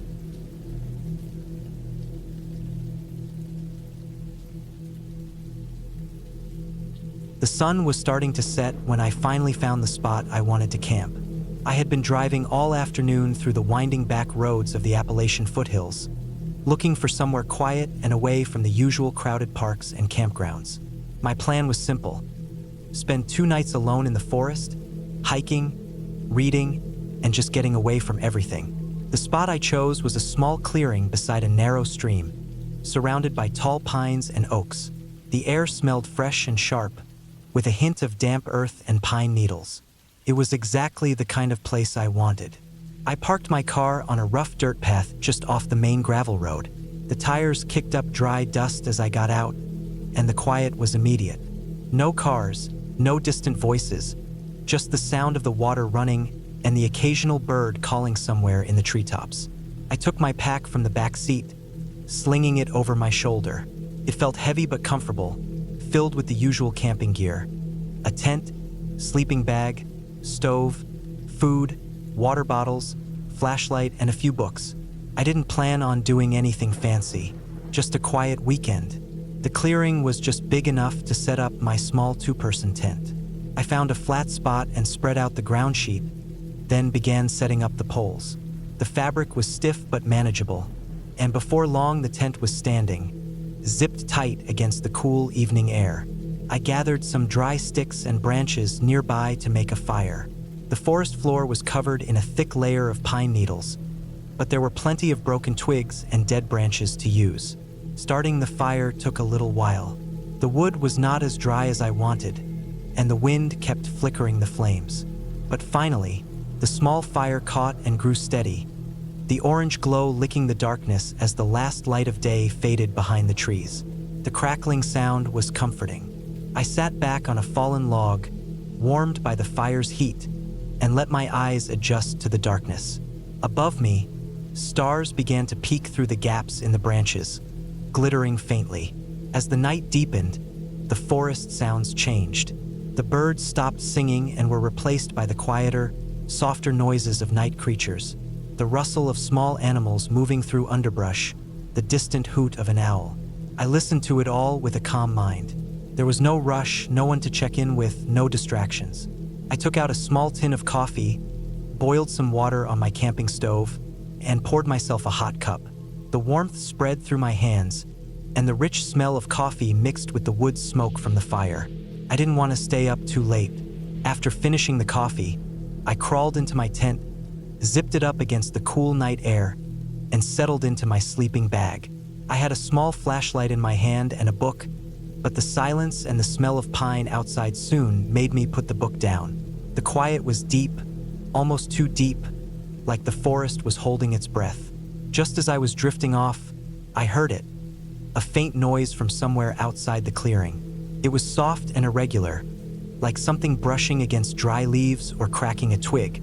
At first, I thought it might be an animal, maybe a deer or a raccoon moving through the woods. But the sound came closer, stopping and starting, moving around the edge of the clearing. I didn't move, trying to tell myself it was nothing, but my heart began to beat faster. I reached for my flashlight but kept it inside the tent, afraid the beam might attract attention. The noises continued for several minutes, sometimes close, sometimes fading away, then coming back.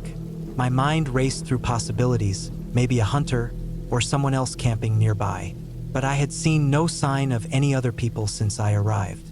The sounds stopped suddenly, leaving a heavy silence that felt even louder than before. I stayed awake for a long time after, listening for any other noises. Eventually, exhaustion took over and I fell into a restless sleep. The next morning, the sun was already high when I woke. The forest looked peaceful in the bright daylight, but I felt tense.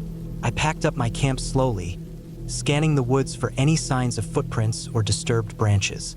There were none. Whatever had been out there last night had left no trace. I felt a little relief, but also a lingering unease. I decided to explore the area before leaving. I followed the stream upstream, stepping carefully over mossy rocks and slippery roots. The forest was dense and green, alive with the sounds of insects and birds. As I walked, I noticed something odd: broken branches and crushed grass leading away from the clearing, deeper into the woods. The path was faint but fresh, like someone had moved through very recently. Curiosity and unease pulled me forward. The broken trail led me to a narrow dirt path I hadn't seen before, covered in leaves and half hidden by brush. I hesitated but decided to follow it. After about 20 minutes, I came to a small clearing with an old wooden shed. It looked abandoned. The paint was chipped, the door hanging loosely on its hinges, and the roof sagging. Around it, there were old cans and broken tools scattered on the ground. I felt an odd mix of relief and apprehension. Maybe whoever was making the noise last night had been staying here, using the shed as a shelter. I took a few steps closer, scanning the area carefully. There was no one around now. I found no signs of a recent fire or fresh footprints. I turned back, deciding to leave as soon as possible. The woods felt different in the daylight, not peaceful but watchful. I quickened my pace, following the stream back to my car. When I reached the clearing where I had camped, I noticed something new. A small piece of torn cloth caught on a bush near the edge of the clearing. It was thin, maybe from a shirt or jacket.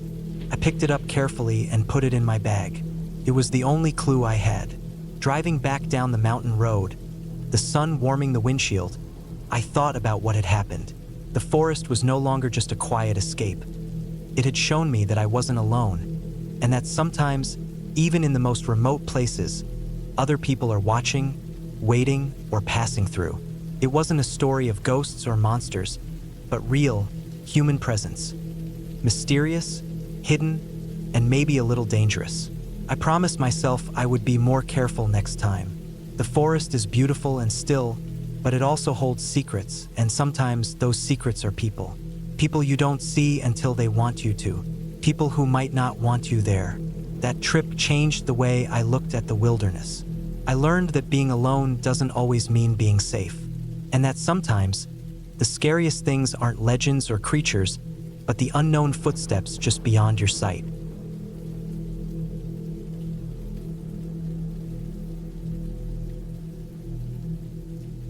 I remember the day I decided to go camping alone like it was yesterday, though it was years ago. It started as a simple plan to get away from the city noise and my own restless thoughts. I wanted silence and solitude, just me and the woods.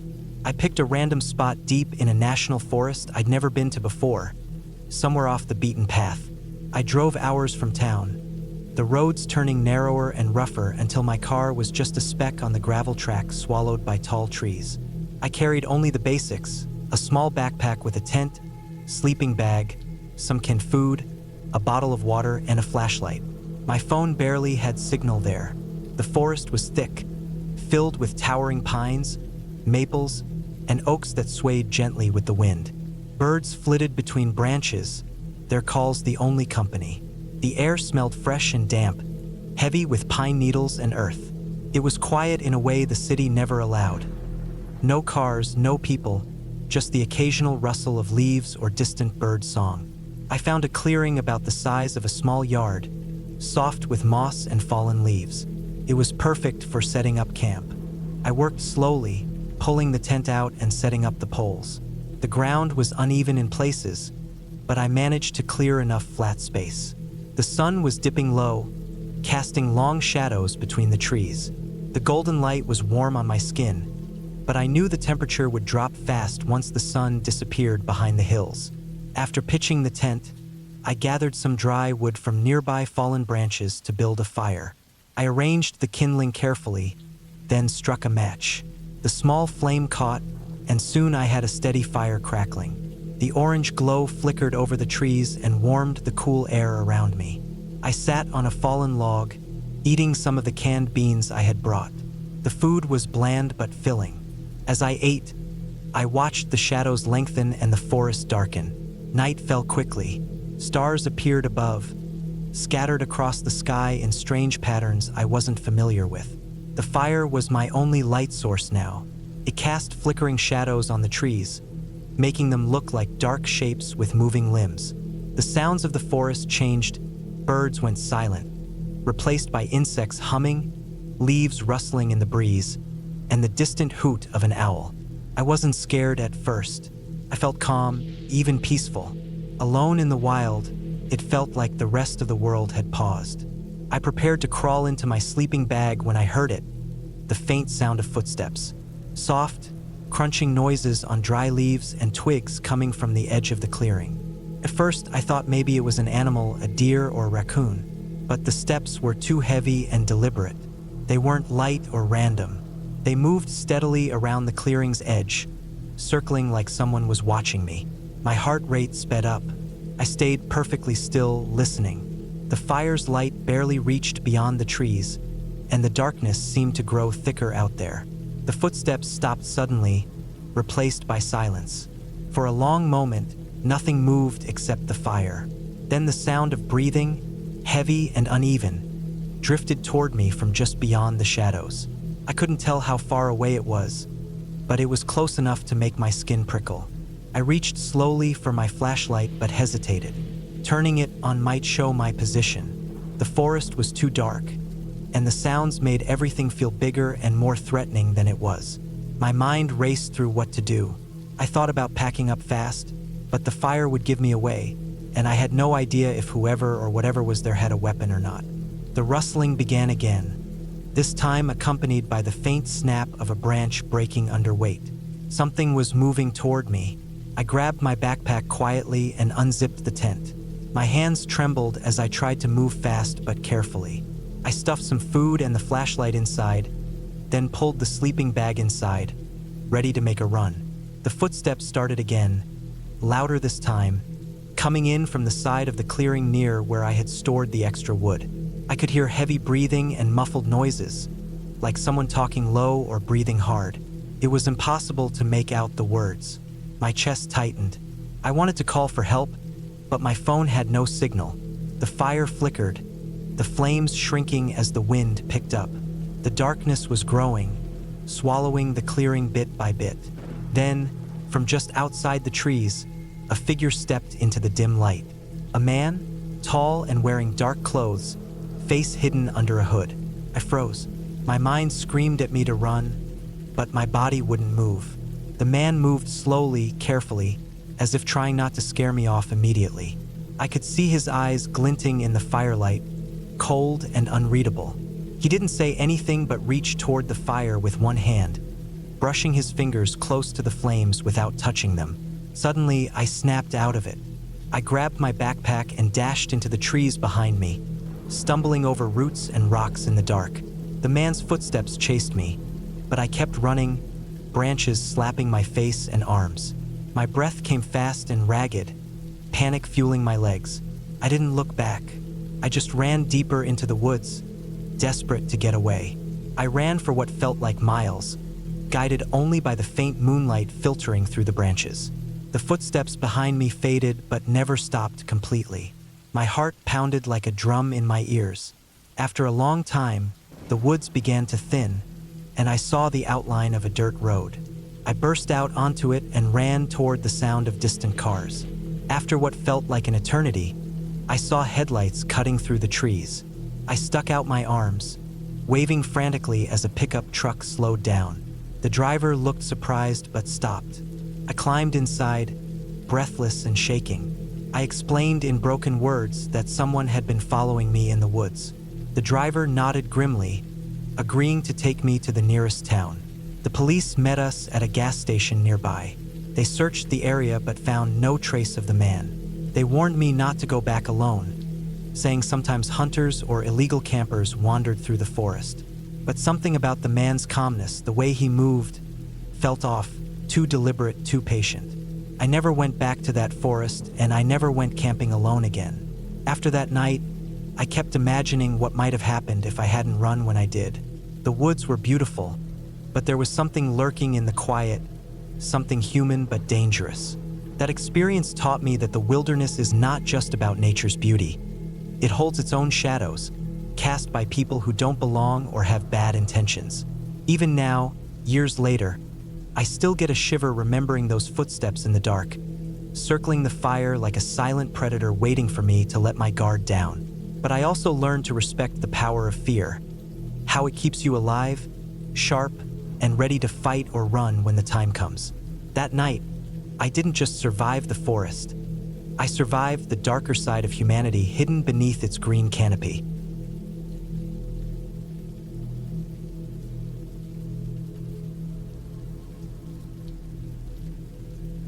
The sun was already dipping low behind the hills when I pulled off the highway and onto the gravel road leading to the campground. It was late October, just past the peak of fall colors, and the air had a sharp edge to it that hinted at the coming winter. The trees were a mix of reds, yellows, and bare branches stretching like skeletal fingers toward the sky. The whole place smelled like pine and dry leaves. My breath came out in small puffs as I unloaded the gear from the back of my truck: tent, sleeping bag, stove, a few cans of beans and soup, water jugs, and some firewood I'd picked up from a gas station store on the way. I hadn't been camping alone for years, but this time I wanted a break from people and noise. I was craving quiet, pure, raw quiet.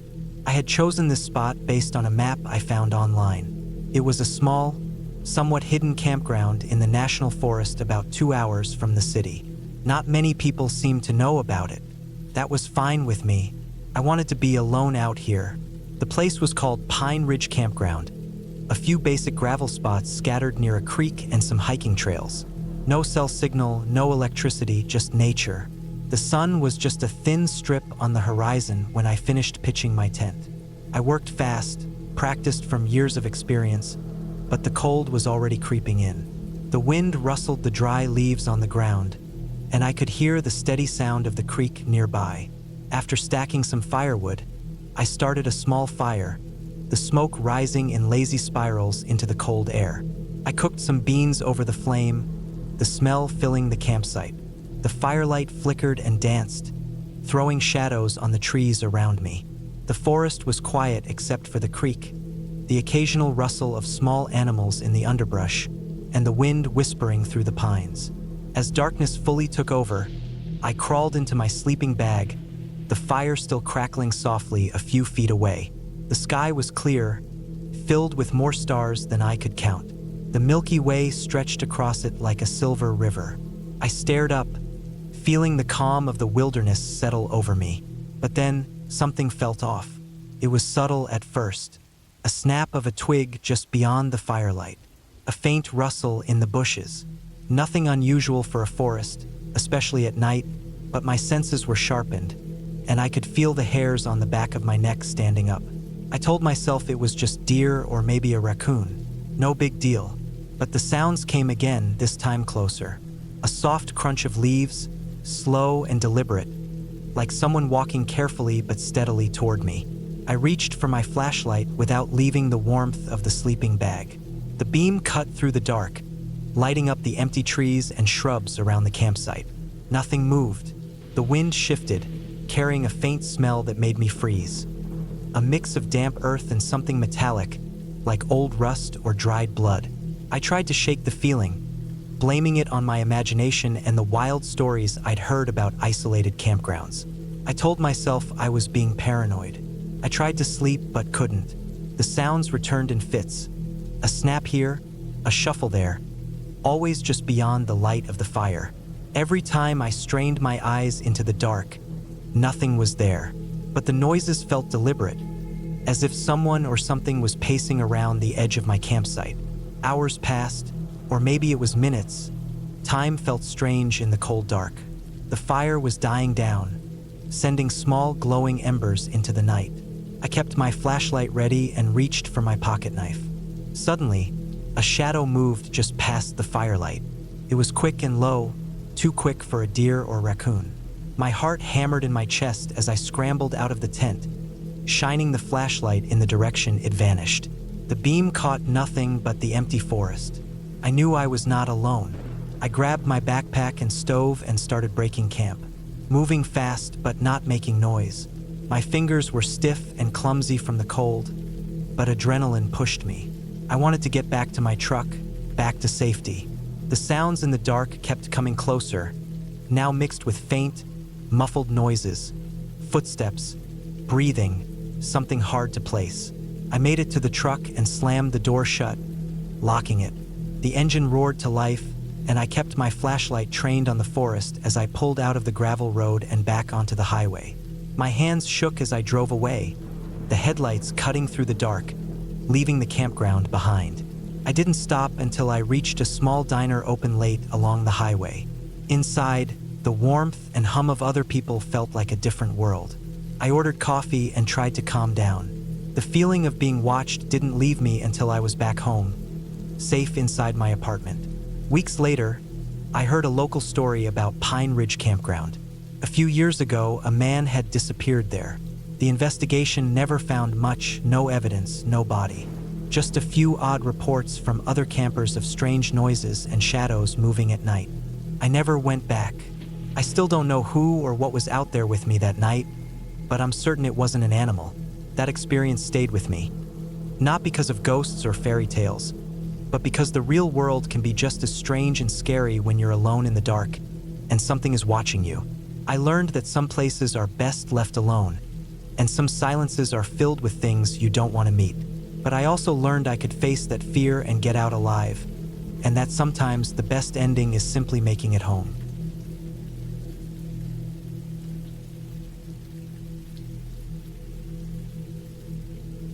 The dense forest stretched out before me, endless and silent except for the occasional crack of a twig or rustle of leaves in the faint breeze. The air was thick with the scent of pine and damp earth, the kind of smell that clings to your skin and clothes after hours spent among trees. It was early evening, and the sun was beginning to sink behind the ridges, painting the sky in deep oranges and purples that bled through the thick canopy overhead. I had been hiking all day, carrying a heavy pack filled with camping gear and food, eager to get to the spot I had scouted out earlier that morning. I wanted to camp deep enough in the woods to feel completely alone, away from any other hikers or signs of civilization. The kind of place where if something went wrong, I'd be on my own. I had been doing solo camping trips for years now, always careful, always prepared, but something about this one felt different. I could not shake the feeling that the forest was watching me. After navigating through a patch of thorny bushes and a small creek, I finally found the clearing I had marked on my map. It was a perfect little patch of flat ground surrounded by towering trees, tall pines and oaks that blocked most of the fading light. The ground was soft with pine needles and moss, and there was a small fire ring made of stones already set up from someone who had camped here before. I set down my pack with a sigh, grateful to rest after the long day. I started by gathering dry wood for a fire. The forest floor was littered with fallen branches and twigs, perfect kindling, but I took care to select only the driest pieces. It was already cooling quickly as the sun disappeared, and I knew the fire would be essential to keep the cold at bay and to keep wild animals from getting too close. Once the fire was crackling steadily, casting flickering shadows across the trees, I unpacked my food and stove, heating up a simple dinner of canned beans and rice. I ate slowly, listening to the forest around me. Nothing but the soft whisper of the wind through the needles, the occasional bird settling in for the night, and the distant hoot of an owl. I had my sleeping bag rolled out near the fire and my small tent set up a few feet away. After eating, I cleaned up my dishes and stored the food carefully inside a metal container to keep it safe from bears or raccoons. I double-checked everything, making sure no scraps or crumbs were left behind. I knew how important that was. As the night deepened, the fire died down to glowing embers, and the forest grew darker and quieter. I lay in my sleeping bag, staring up at the black sky framed by tree branches, my mind wandering. The woods were peaceful but heavy, almost too still. The silence felt unnatural, as if the forest itself was holding its breath. Every small sound, an insect buzzing nearby, the snap of a twig, seemed magnified, echoing around me. Around midnight, I woke up to a sudden noise. It was a faint shuffling sound, like something moving just beyond the firelight. My heart jumped in my chest, but I told myself it was probably a small animal, a deer or maybe a raccoon. I stayed still, listening closely. The sound stopped, but then started again, a bit closer this time. It was slow and deliberate, too heavy for a squirrel or bird. I could hear the crunch of dry leaves underfoot, soft but steady. I reached for my flashlight and shone it into the darkness beyond the fire. The beam cut through the blackness but revealed nothing. No eyes reflected back at me, no shape moved. I waited, tense, scanning the shadows, but the noise stopped. I told myself to calm down. This was the forest, after all, full of creatures that were mostly harmless. Still, the feeling of being watched didn't leave me. I lay back down and tried to sleep, but every rustle and snap of branches kept me on edge. I thought about packing up and leaving, but I had come out here for solitude and a challenge. I wanted to prove to myself I could handle being alone in the wild. A few hours later, just before dawn, I heard it again, this time closer, much closer. Something was moving just outside the clearing. The sound was heavier now, not just footsteps, but something larger, dragging or shuffling through the underbrush. I grabbed my flashlight and quickly flicked it on, sweeping the beam around frantically. For a moment, I saw a large shape standing just on the edge of the tree line. It was too dark to see clearly, but it was tall, maybe as tall as me, hunched slightly. I couldn't make out a face or any details. The figure didn't move away or run. It just stood there, watching. I froze. My heart pounded so hard I was sure it could be heard over the quiet forest. The fire had mostly died, and the shadows around me deepened. I had no weapon, only my knife tucked in my belt and the flashlight. I thought about what to do: stay and face whatever this was, or quietly pack up and get out as fast as I could. The figure suddenly stepped forward into the clearing, the flashlight catching a flash of worn clothing, muddy boots, and a weathered jacket. It was a man, the kind of man who looked like he belonged in these woods, someone who had been living rough for a long time. His face was shadowed, but I could see the outline of a beard and dark eyes. His movements were slow, deliberate, but he wasn't running or making any aggressive gestures. I slowly stood up, keeping the flashlight fixed on him. He didn't say anything. He didn't move closer. It was like a silent standoff. I backed away toward my pack, knowing I needed to make a decision fast. I didn't want a confrontation, but I also didn't want to be caught off guard. The man finally spoke. No words, just a low growl, almost animalistic, before he turned and disappeared back into the trees. My hands shook as I grabbed my things. I didn't wait to see if he would come back. I stuffed everything into my pack as fast as I could and snuffed the fire out completely, so there would be no light or smoke to give away my position. I left the clearing and moved quietly but quickly through the forest, following the path I had used to come in. The sun was just beginning to rise, casting pale light through the branches. Every crack and rustle made me jump. I kept glancing behind me, half expecting to see the man trailing me through the woods. After what felt like hours, I finally reached my car parked by the trailhead. I locked the doors as soon as I got inside and sat there for a long time, catching my breath and trying to calm down.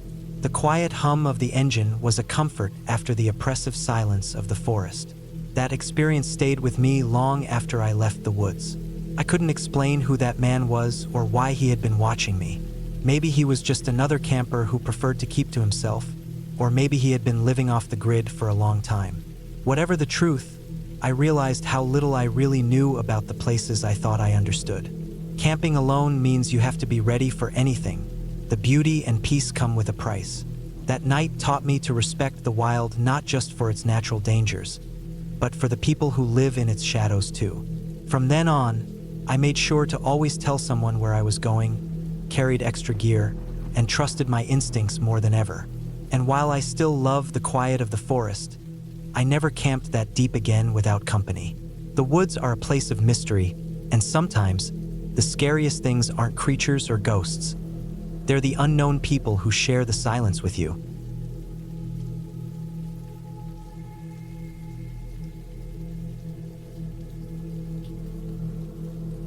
The sun had just begun to dip below the horizon when I arrived at the small clearing where I planned to set up camp.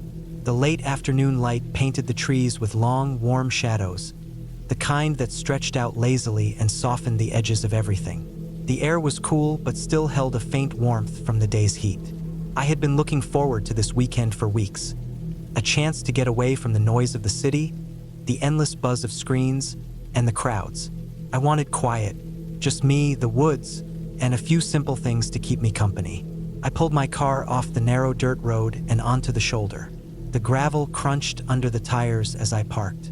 My campsite was at the edge of a dense forest, bordered by a narrow stream that caught the sunlight in flashes like scattered bits of broken glass. The place was almost empty. A few other campers were dotted around, but I had chosen the farthest spot from the main trail. I liked the idea of having a little solitude, even if it was just for a couple of nights. I got out and stretched, feeling the ache in my shoulders from the drive. The pack I had with me was heavy: tent, sleeping bag, cooking gear, and enough food to last the weekend. I took a deep breath. The air smelled like pine needles and damp earth, a scent so clean and strong it felt like a balm for the busy mind.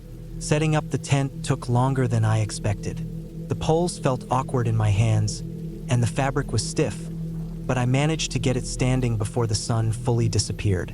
With the camp set, I went to the stream to fill my water bottle. The water was cold and clear, tumbling over smooth stones. The sound of the stream was a quiet, steady murmur that filled the space around me. I thought about how easy it would be to lose track of time out here. No buzzing phones or distant traffic, just nature in its raw form. Night fell quickly. The sky above was a deep, velvety black dotted with countless stars. I built a fire, stacking dry twigs and small branches with care. Once it caught, the flames danced and crackled, casting flickering shadows on the trees around me. I sat close to the fire, warming my hands and roasting a simple meal over the glowing embers. The smell of burnt wood mixed with the faint aroma of my food, and for a moment, I felt completely at peace. But as the night deepened, the woods began to feel different. The calm I had enjoyed shifted into something heavier, like the air was holding its breath. The sounds of the forest grew louder but less comforting. The rustle of leaves, the snap of a twig in the distance, the occasional low hoot of an owl. These noises were normal, sure, but something about their timing and the way they echoed through the dark made my skin crawl. I reminded myself I was safe. I had everything I needed. Still, I kept glancing over my shoulder, half expecting to see something moving just beyond the firelight. The shadows between the trees seemed to thicken, as if they were alive and watching me. Sleep didn't come easy. I lay in my sleeping bag, listening to the night around me, the fire reduced to glowing embers. Every small sound was amplified. The breeze shifting the leaves, the distant call of some night bird, the sudden crash of something falling somewhere deep in the forest. I kept telling myself it was just animals, the usual wildlife, but the doubt lingered. Around 2 in the morning, a sound woke me sharply. It wasn't natural. It was low, deliberate, and close. A slow scraping noise, like something or someone dragging an object over rough ground. It was outside my tent, somewhere near the edge of the clearing. My heart pounded in my chest. I stayed still, eyes wide, listening. The sound stopped after a few seconds, replaced by silence so thick it pressed against my eardrums. I didn't move. I didn't breathe too deeply. I just waited. After a while, the fire had gone cold, and the sky was starting to lighten with the first hints of dawn. Whatever it was, it had left, but the feeling of being watched didn't fade. When the first light hit the trees, I packed up quickly, my hands shaking slightly. I didn't want to wait around. The walk back to my car was tense. The woods, once peaceful and inviting, now felt like a maze where every shadow held a secret. My steps crunched on dead leaves, and every snapped twig made me jump. I kept checking over my shoulder, but there was no one there. Still, I couldn't shake the unease. When I finally reached the car, I locked the doors and sat inside for a long time before starting the engine. The sun was fully up now, shining through the windshield, and the forest looked ordinary again. I drove away slowly, casting one last glance in the rearview mirror at the trees lining the road. That weekend stayed with me long after I left the woods. I never found out what made that scraping sound or who or what had been near my camp, but I learned something important. Nature is not always the peaceful retreat we imagine. Sometimes it holds dangers that don't need ghosts or monsters to be real. It's enough that the unknown can be terrifying, especially when you are alone and far from help. And maybe that's what scared me the most. Not the dark, not the silence, but the feeling that something was out there, watching, waiting. But I survived. I came home, and the forest, no matter how scary, didn't take anything from me except a story I'll never forget.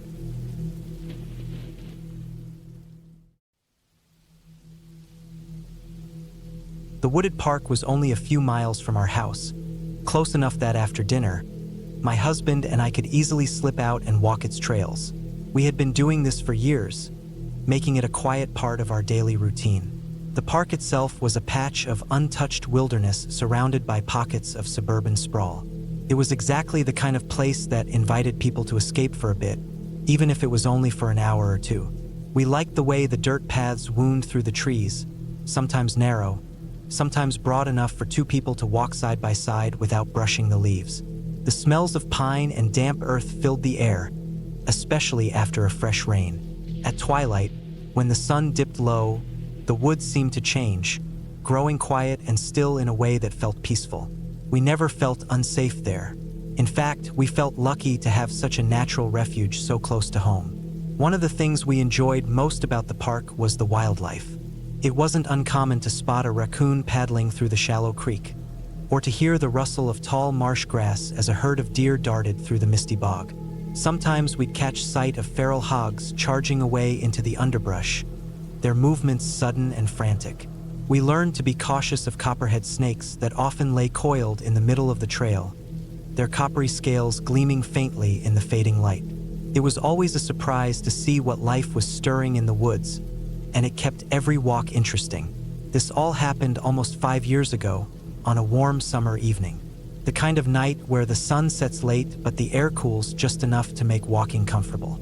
My husband and I set out like usual, each with a water bottle and sturdy shoes. The trail was quiet, just the two of us and the natural sounds of the forest. The birds were mostly silent now, replaced by the soft calls of insects and the occasional splash of water from the creek nearby. We followed the path that curved along the creek, the ground uneven and scattered with roots and leaves. We had only walked a little over half a mile when we suddenly heard voices. The sound was low, tense but muffled, coming from just ahead. We slowed, alert, glancing through the trees.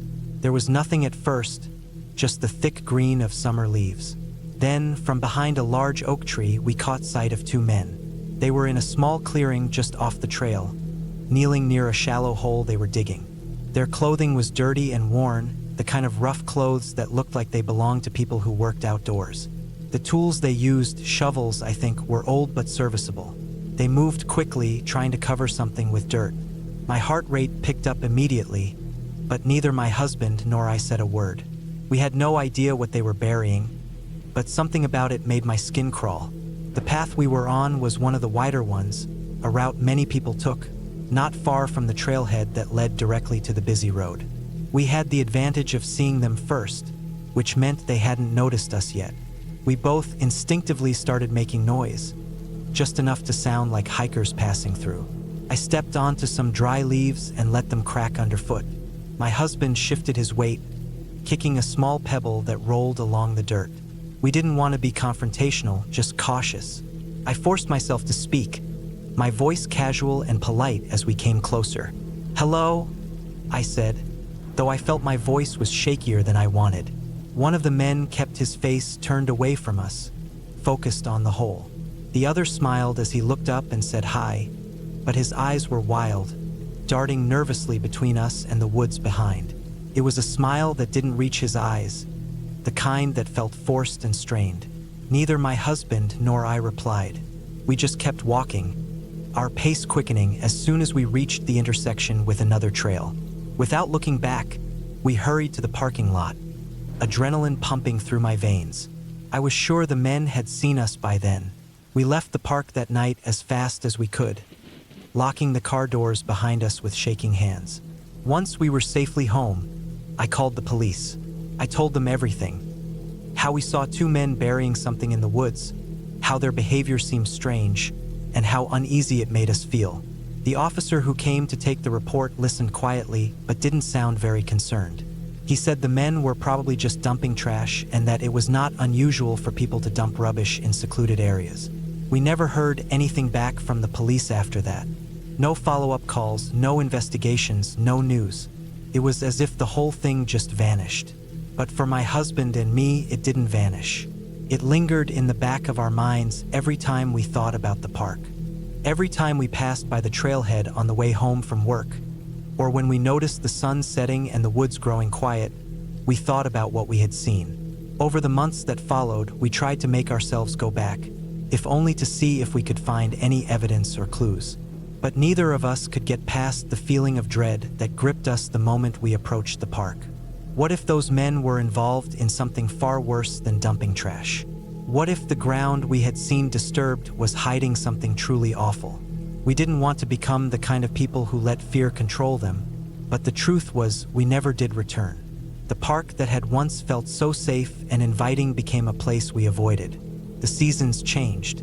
The trails grew wild and overgrown in places, and the sounds of wildlife became less familiar without our footsteps tracing the path every evening. It was a silent kind of loss, like a piece of our lives had been buried along with whatever those men had hidden. I sometimes wonder if anyone else saw them after we left.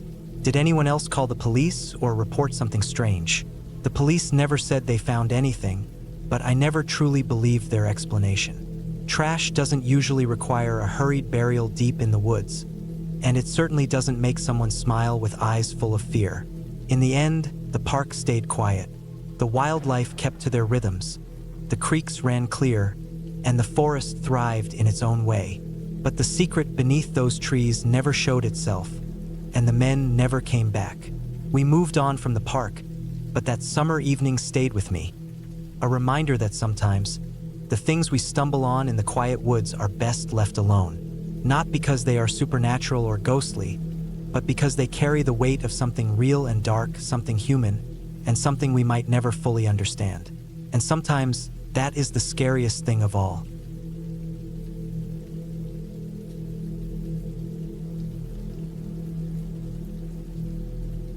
I live in a quiet neighborhood tucked just outside a small town in North Georgia.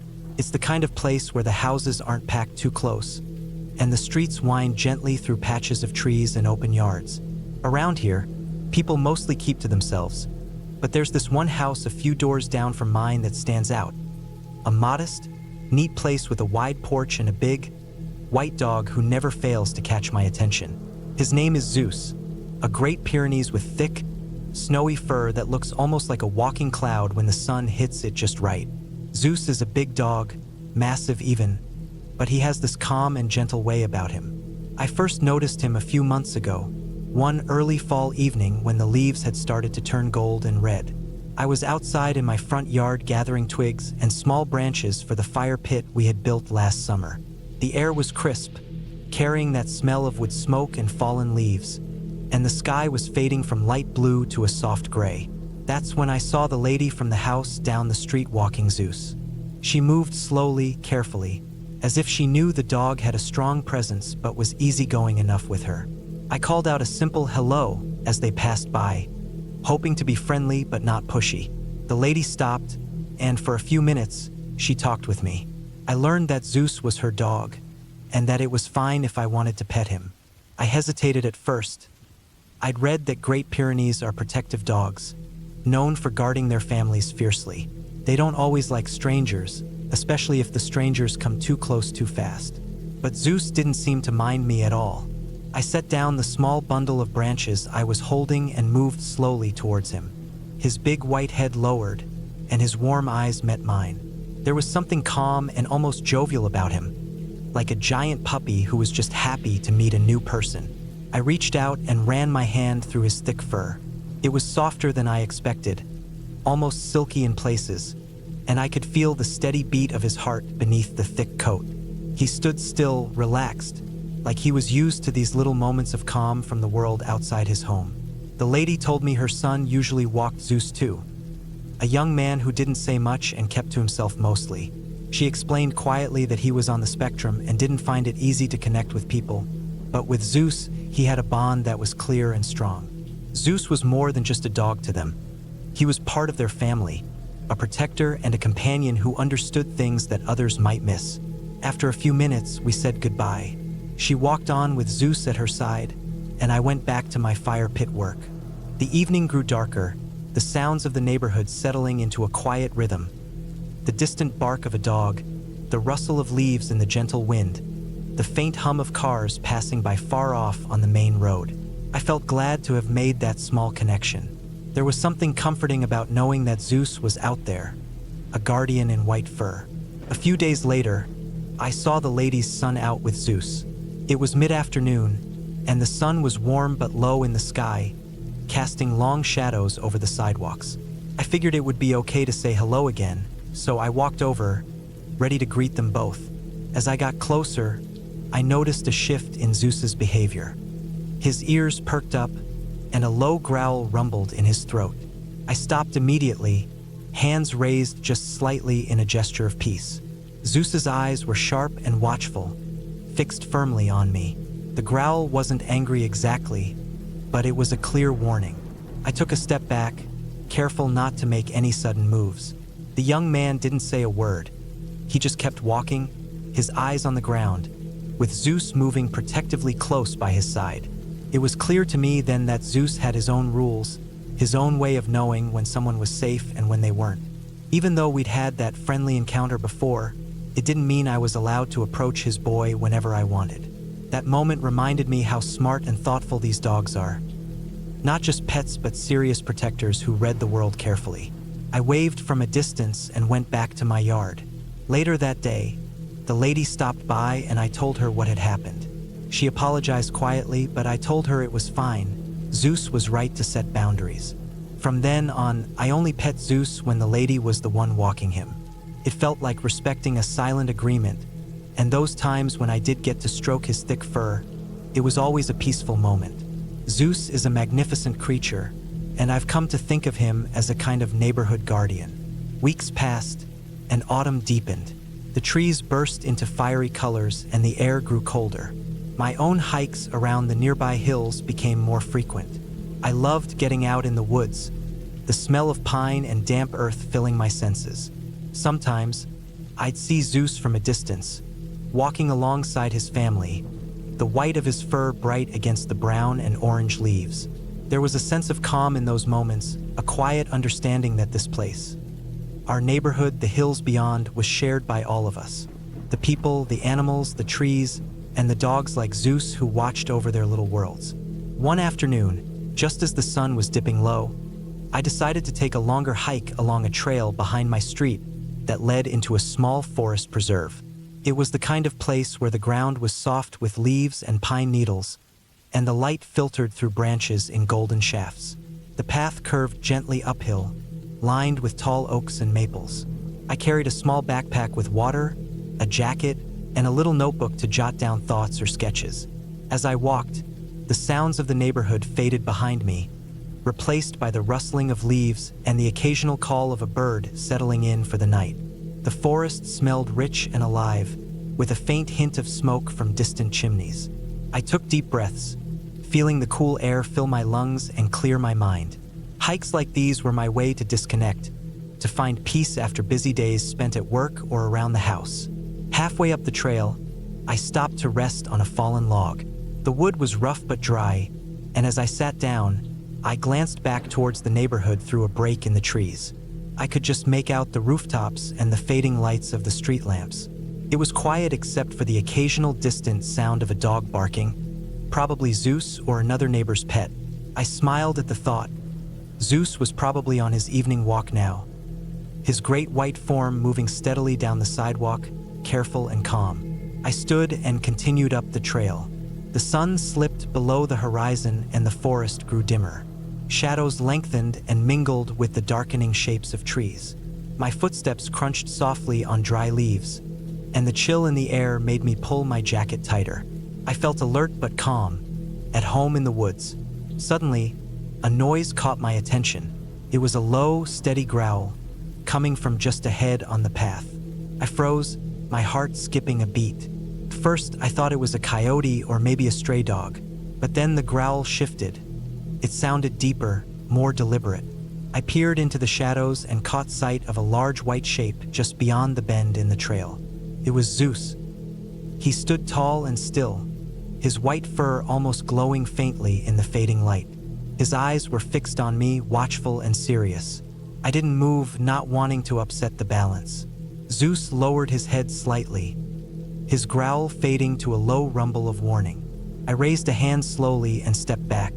It was clear that, even here, away from the neighborhood, Zeus was guarding the trail. After a moment, Zeus relaxed, stepping back into the trees to let me pass. I exhaled deeply and moved forward, careful but grateful. It was a reminder of just how aware this dog was, how in tune with his world and his family he had become.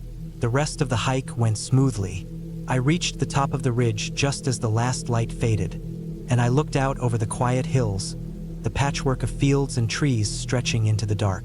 I stayed there a while, letting the peaceful silence settle over me.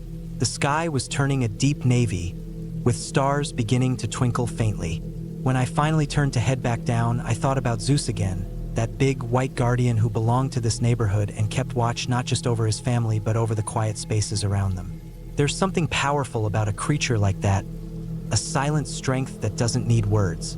Walking back through the woods, I felt lucky to be part of this place, to share it with others, both human and animal, who knew their roles and respected one another.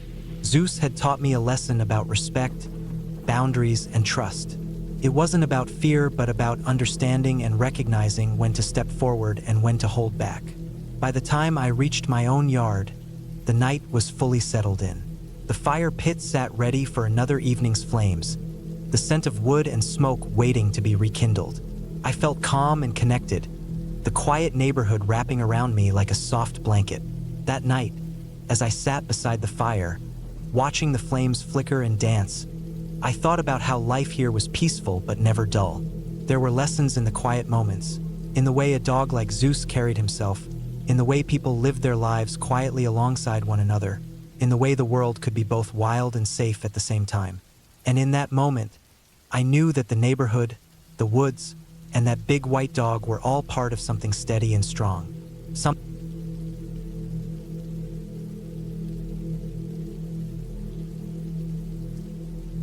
The sun had long set, and the fading light was gone, swallowed by the thickening night sky as my Great Pyrenees and I moved steadily along the familiar trail. We were deep into a 5-mile loop on the edge of a semi-urban area, a mix of wild woods and scattered pockets of houses that still left enough room for nature to stretch out in its unpredictable ways. This was a route I'd walked many times before, usually during the day, but tonight, I chose the night trail to see how we'd do under the stars, the way the moon and the sounds of the forest changed when the world was quieter and darker. My dog, a massive white fluff of muscle and fur named Belle, walked just ahead of me. She moved with calm confidence, sniffing here and there as we went, her massive paws making soft thuds against the dirt and leaf-covered path. Belle was no ordinary dog. She was a Great Pyrenees, a breed bred for guarding sheep against predators in the harsh mountains of Europe. Her size alone was enough to make most wild animals think twice before getting too close. But it was her instinct, her keen senses, and her courage that made her special to me. As we walked, the forest around us settled into the night sounds. Owls hooted somewhere high up in the trees, crickets sang their chorus, and a gentle breeze rustled the leaves.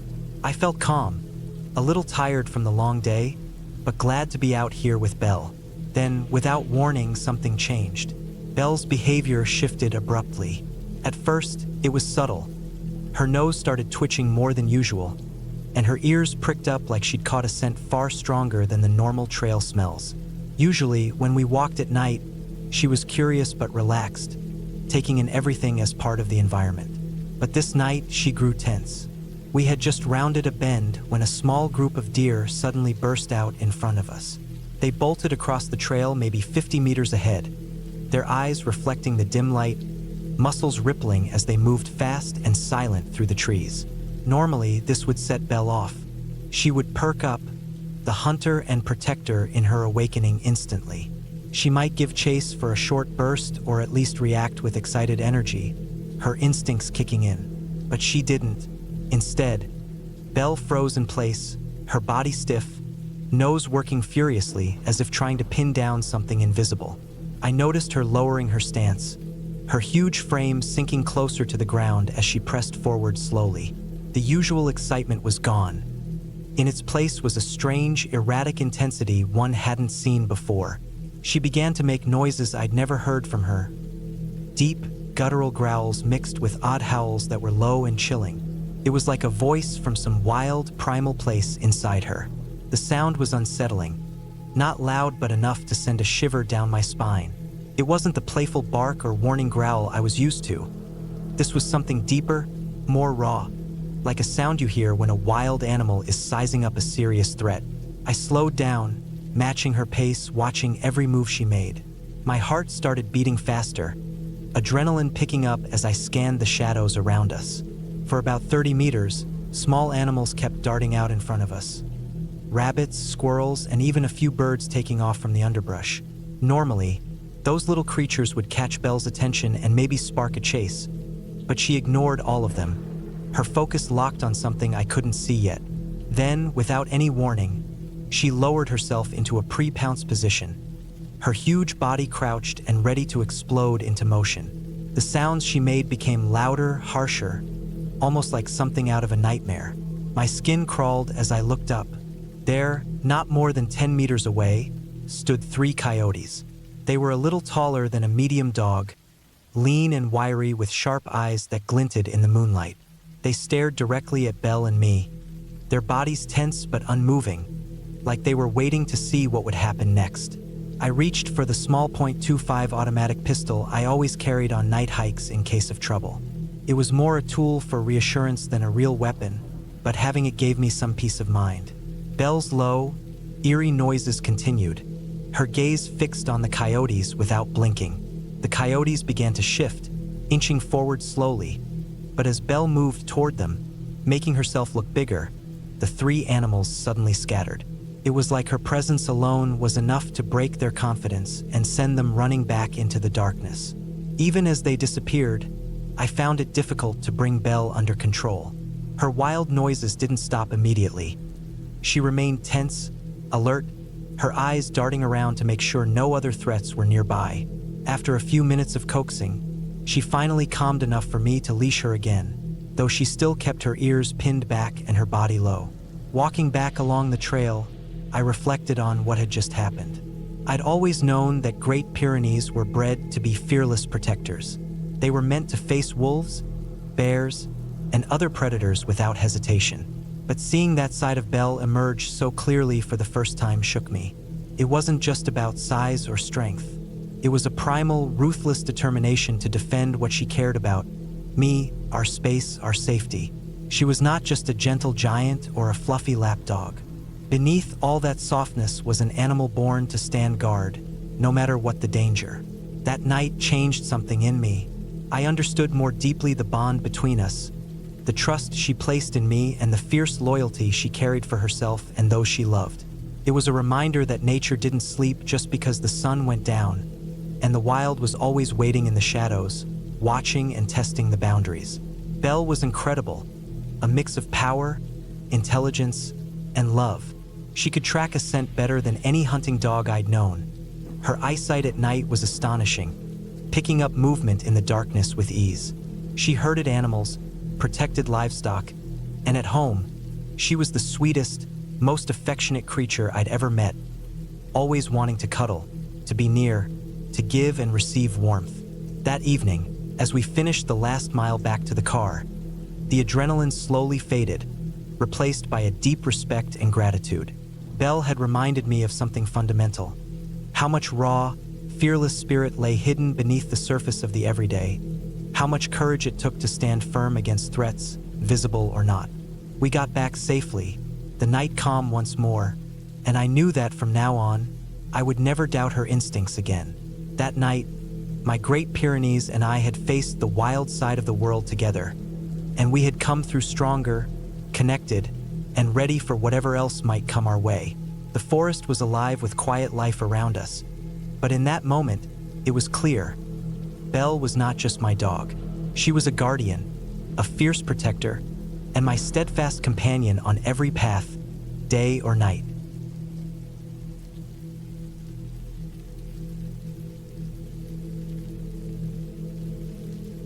The night air was cool and sharp against my skin as I tightened the straps on my backpack. The sky stretched wide and clear, a deep, endless black scattered with countless stars that seemed almost close enough to touch. The moon was full, bright enough to cast faint silver light over the landscape, yet not so bright that it drowned out the shadows. It was the kind of night that made the world feel alive but quiet in a strange way, like the earth was holding its breath. I was with a small group of friends, all of us in good spirits, even though we had just gotten up. It was around 3 in the morning, earlier than I'm used to waking up even on a normal day. But that was the plan. We wanted to hike from our campsite on the bluff inland down to the beach campsite about 8 miles away, so we could spend the whole day at the shore. The weather had been perfect for days. Warm sun, clear skies, so starting early made sense. We wanted to beat the heat and have plenty of daylight to relax and explore. The trail was familiar but still held an edge of wildness to it. Point Reyes is beautiful but rugged. The path wound along high cliffs, through thick patches of grass and bushes that rustled softly in the gentle breeze. The salt smell from the ocean mixed with the scent of earth and dry grass, a smell that felt raw and real. Every now and then, the faint crash of waves far below reminded us of how close we were to the sea, though it was still hidden from view. We moved quietly at first. The silence was almost complete, broken only by the occasional crunch of our boots on the gravel path and the soft hum of the wind through the tall grass. Because the moon was so bright, none of us turned on our headlamps. It was oddly peaceful walking like that, relying mostly on moonlight and our own eyes to see. The trail ahead curved sharply at one point, a 90-degree bend that bent around the edge of a bluff. The grass there was thick and tall, reaching up past my waist in some places, and it swayed with every small breeze.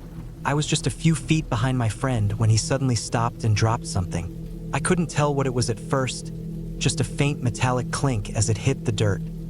He reached down, but the object had disappeared into the grass before he could grab it. I flicked on my headlamp, its light a sharp beam cutting through the darkness to help us find the lost item. That's when I saw it. Two eyes, glowing green and unblinking, stared right back at me from inside the tall grass. They weren't close together like a deer's or a rabbit's would be. These eyes were wide, spaced apart, sharp. I recognized immediately what I was looking at. A mountain lion. My heart jumped so hard I thought it might burst from my chest. I didn't say a word. I didn't move quickly or make sudden noises. The others didn't seem to notice at first, so I kept the light steady, fixed on those eyes. The animal didn't move. It stayed there in the grass, just watching us silently, calm but alert. We were only about 5 feet from it, and because the trail curved, there was no way to step aside and avoid passing so close. The grass was thick enough that all I could see were those eyes reflecting the headlamp's beam. The rest of the mountain lion was hidden, but I knew it was huge, probably a full-grown adult. The weight of the moment pressed down on me. The quiet, the dark, the cold stare of a wild predator watching from the shadows. It was all terrifying in the most real way. I focused on keeping my light on it as we walked slowly past, every step measured and steady, not looking away until we were about 100 feet beyond it. Only then did I finally let my headlamp go dark again. The rest of the hike felt different after that. We kept our heads low, scanning the ground and the brush on either side more carefully than before. The peaceful mood had vanished, replaced by a tight knot of tension that wouldn't ease. Every sound made me jump. The snap of a twig, the rustle of a bird taking flight, the crunch of gravel underfoot. I could feel the mountain lion's eyes still watching somewhere behind us, even though we couldn't see it anymore. The trail dropped lower now, heading toward the beach. The air began to carry the stronger scent of salt and seaweed, and the sound of crashing waves grew louder. I could feel the pressure in my chest loosen a little as we moved away from the bluff where the encounter had been. But the memory of those glowing eyes stayed with me, sharp and clear in my mind. By the time we reached the beach campsite, the sun was starting to rise, spilling warm light over the sand and the rolling surf. We set up our tents quickly and dumped our packs, eager to sit and rest after the tense night hike. The ocean stretched endlessly in front of us, waves curling and breaking rhythmically on the shore. The day was bright and warm, everything calm and beautiful. We spent hours walking along the beach, skipping stones, and letting the cold water wash over our feet. Even though the day was perfect, I couldn't shake the feeling that the mountain lion's eyes were still out there, somewhere in the tall grass or hidden among the cliffs. It reminded me that even in places where we think we are safe, the wild is never far away. That night, as I lay in my tent listening to the distant sound of the ocean, I thought about how close we had been to something so dangerous and silent, how small and vulnerable we really are in the wilderness. It wasn't a story about ghosts or monsters. but it was just as real and just as scary. The kind of fear that stays with you not because something jumped out at you, but because something watched you and let you live. That night, under the clear sky and the bright moon, I learned what it meant to truly respect the wild, and to know that sometimes the most terrifying things are the ones you barely see at all.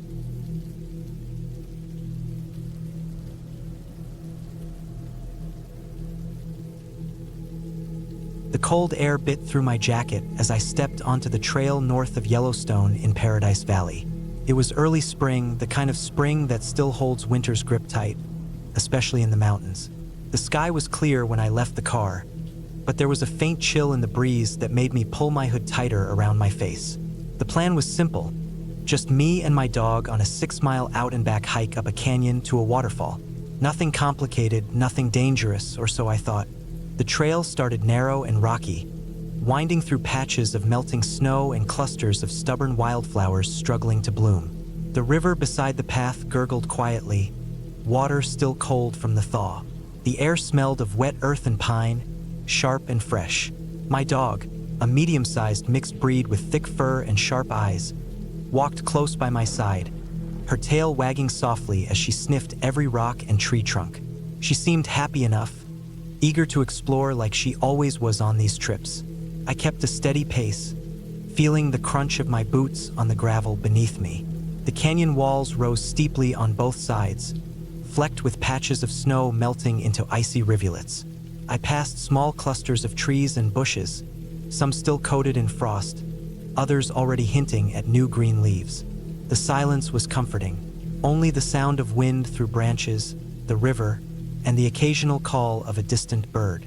About 2 miles into the hike, things started to feel different. My dog's behavior shifted. Instead of the usual curiosity and playfulness, she began acting strange. She would stop suddenly, ears pricked, and then dart into the bushes beside the trail, trying to crawl into thick patches of brush. She kept shifting from one hiding place to another, as if trying to find a spot to disappear. Her head moved quickly from side to side, and her nose twitched constantly, picking up scents I couldn't smell. She was alert, tense, almost frantic. First, I thought maybe a storm was rolling in. The temperature was about 15 degrees Fahrenheit, colder than I expected, and I noticed the sky darkening with clouds, thickening slowly. I figured the weird behavior had to be because she was sensing bad weather approaching. Maybe animals were hiding, trying to avoid the cold and wind. With that thought, I decided we should turn back. The waterfall could wait for another day. There was no point pushing forward if a storm was coming and my dog was unsettled. We started heading back the way we came. The trail seemed longer on the return, the cold cutting sharper through my clothes, the wind picking up, swirling the dead leaves and loose snow around our feet. My dog stayed close, but she didn't calm down. Her head kept darting from side to side, her nose twitching faster than before. Every few steps she would stop and stiffen, muscles tight, ears flat, like she was listening for something just out of reach. The sun disappeared completely behind thick gray clouds now, and the wind moaned through the canyon. The trees bent and shivered under the gusts. I pulled my jacket tighter and checked my watch, about a quarter mile from the parking lot. At that point, I was glad to see the familiar outlines of the cars and the small trailhead shelter come into view. Relief started to settle in. Whatever had spooked my dog, we were almost safe. As we approached the parking lot, I noticed 2 men setting up large camera equipment near the trailhead. They were dressed in heavy gear, suited up for the cold, their cameras mounted on tripods, long lenses aimed into the canyon. One of them looked over at me, the other fiddling with a camera lens. I didn't want to bother them, but the look on their faces and the gear made me wonder if they were there for some kind of wildlife shoot. One of the men nodded at my dog and me as I passed. They looked serious, focused, like they were tracking something. The man with the camera gear asked if I had seen any signs of wolves in the area. He mentioned hearing that a new pack had moved into the canyon just the night before. I told him no, but added that my dog had been acting very strange on the way back, nervous and skittish, almost like she sensed something unseen. I left the parking lot with a strange feeling twisting in my gut. I couldn't shake the way my dog had been so tense, so unnerved. The The cold was still gnawing at me, but it was something else. The sense of being watched or followed that clung to the back of my mind long after we'd driven away. A few days later, the story took on a new meaning. At work, a customer I saw regularly stopped by, a professor who studied large predators in the area. We talked briefly, and I mentioned my hike and the strange behavior of my dog. He nodded knowingly, explaining that some of the wolf pack was probably paralleling us just out of sight. Wolves are intelligent and cautious. They move silently and stay hidden, especially around humans. My dog's sensitive nose and ears had picked up their presence before I could even see or hear anything. The professor told me that dogs often react to predators instinctively, even when the humans around them are completely unaware. The skittishness, the darting in and out of bushes, the twitching nose, all signs my dog was aware of a threat that wasn't obvious. The wolves were there, close by, watching and moving with quiet precision. Looking back, it made perfect sense. The cold, the sudden cloud cover, the tension in the air, all signs of the wolves' presence in the canyon. My dog's behavior wasn't just a reaction to weather or nerves. It was an early warning I almost missed. It was a reminder that out here, even in the beautiful wilds of Paradise Valley, nature's rules still hold. Predators roam these places quietly, and sometimes the only sign they're near is the way your dog looks at the bushes, or how the wind carries a faint scent you can't quite place. That hike stayed with me, not just for the beauty of the canyon or the crisp spring air, but for the reminder that the wilderness is alive in ways we often don't see. I learned to trust my dog's instincts more after that, knowing that her senses could alert me to danger long before I realized it myself. And maybe that day, the wolves were watching from the shadows, unseen but very real, sharing the canyon with us, their silent presence marking the wildness that still lingers just beyond the trail.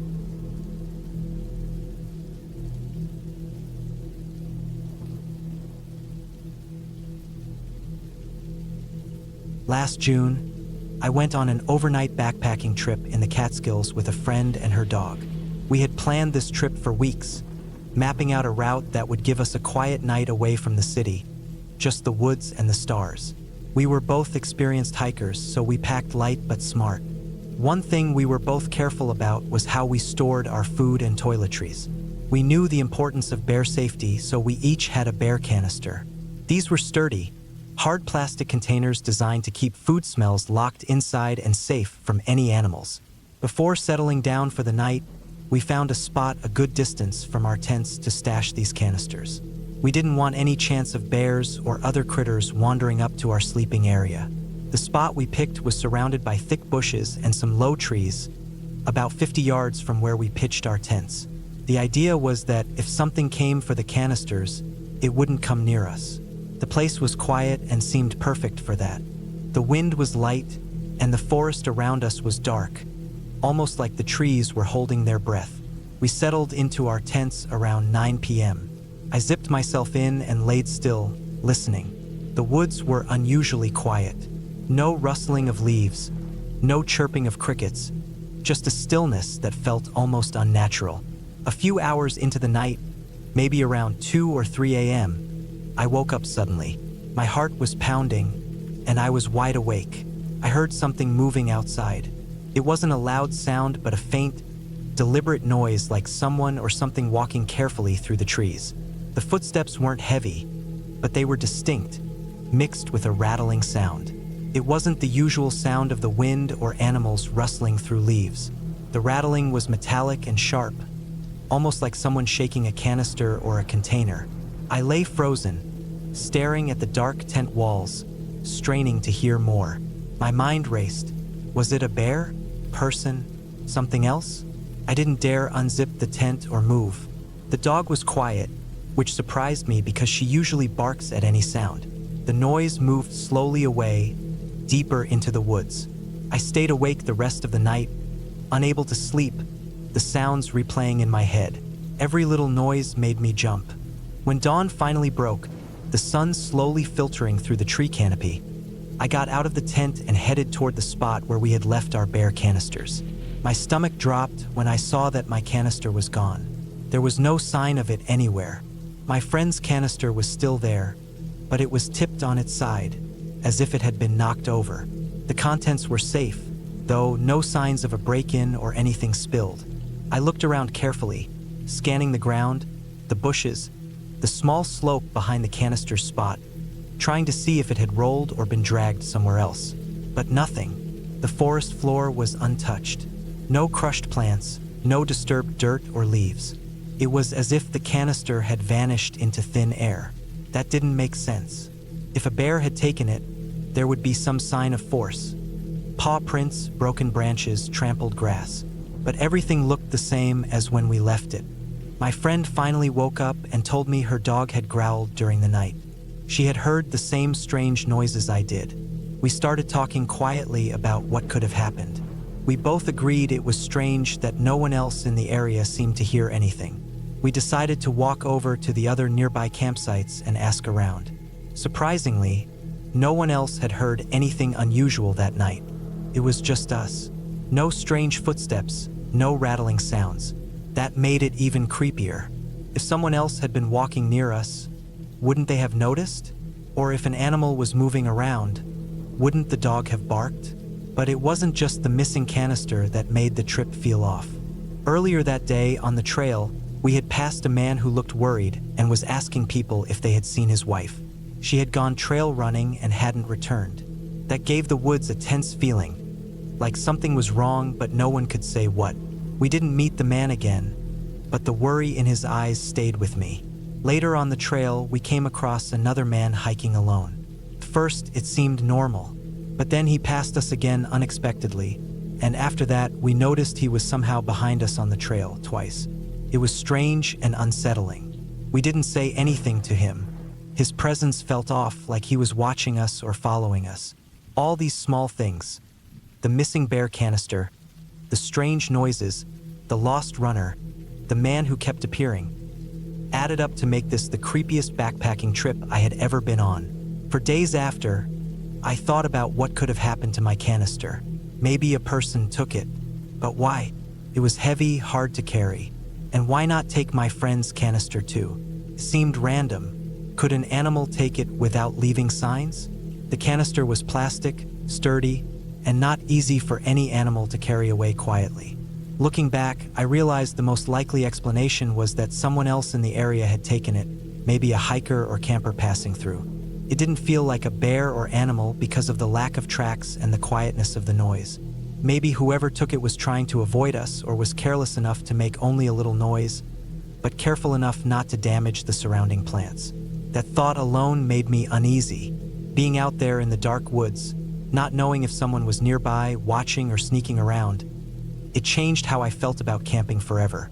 The wilderness can be peaceful and beautiful, but it can also be unpredictable and unsettling. After that trip, I made sure to double-check my campsite, watch the surrounding area, and always be ready for anything. The missing canister was more than just a lost item. It was a reminder that the woods are full of stories, some better left untold. Though I never found out exactly what happened to my canister, that night in the Catskills stayed with me, a quiet warning that sometimes the scariest things aren't the ones you see, but the ones you never fully understand.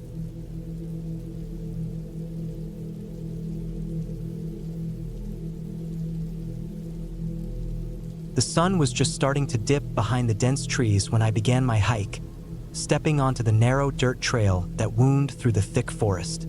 It was late October, and the air was crisp but not yet cold, the kind of chill that makes you pull your jacket a little tighter around your shoulders without making you shiver.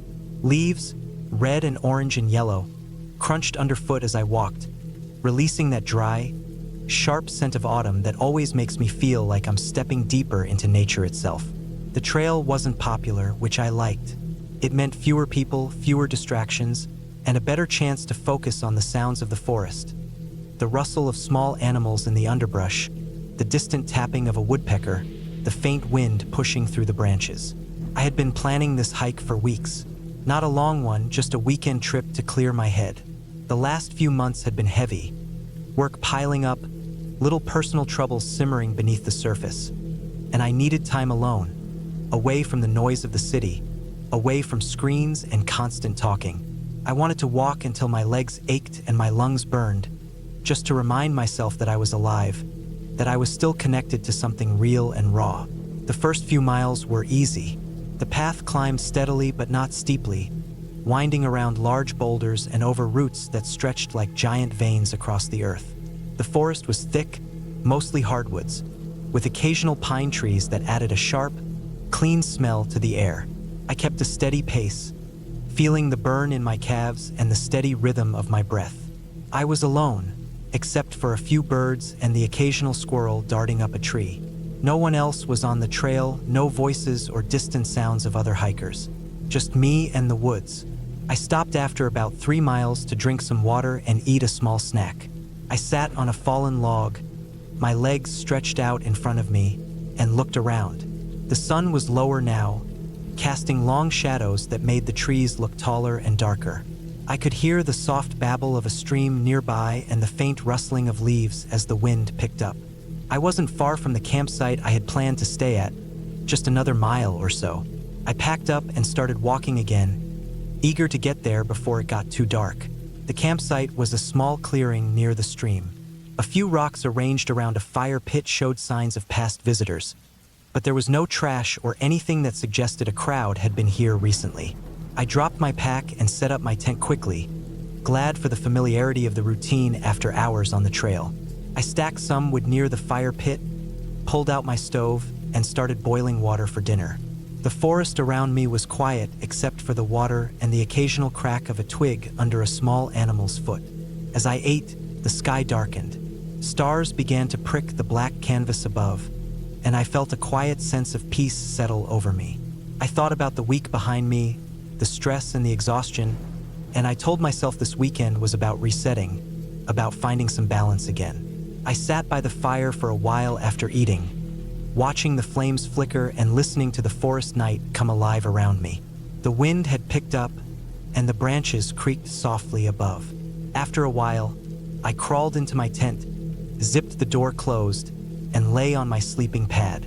The tent was small but comfortable, and I could hear the stream nearby and the occasional rustle of leaves.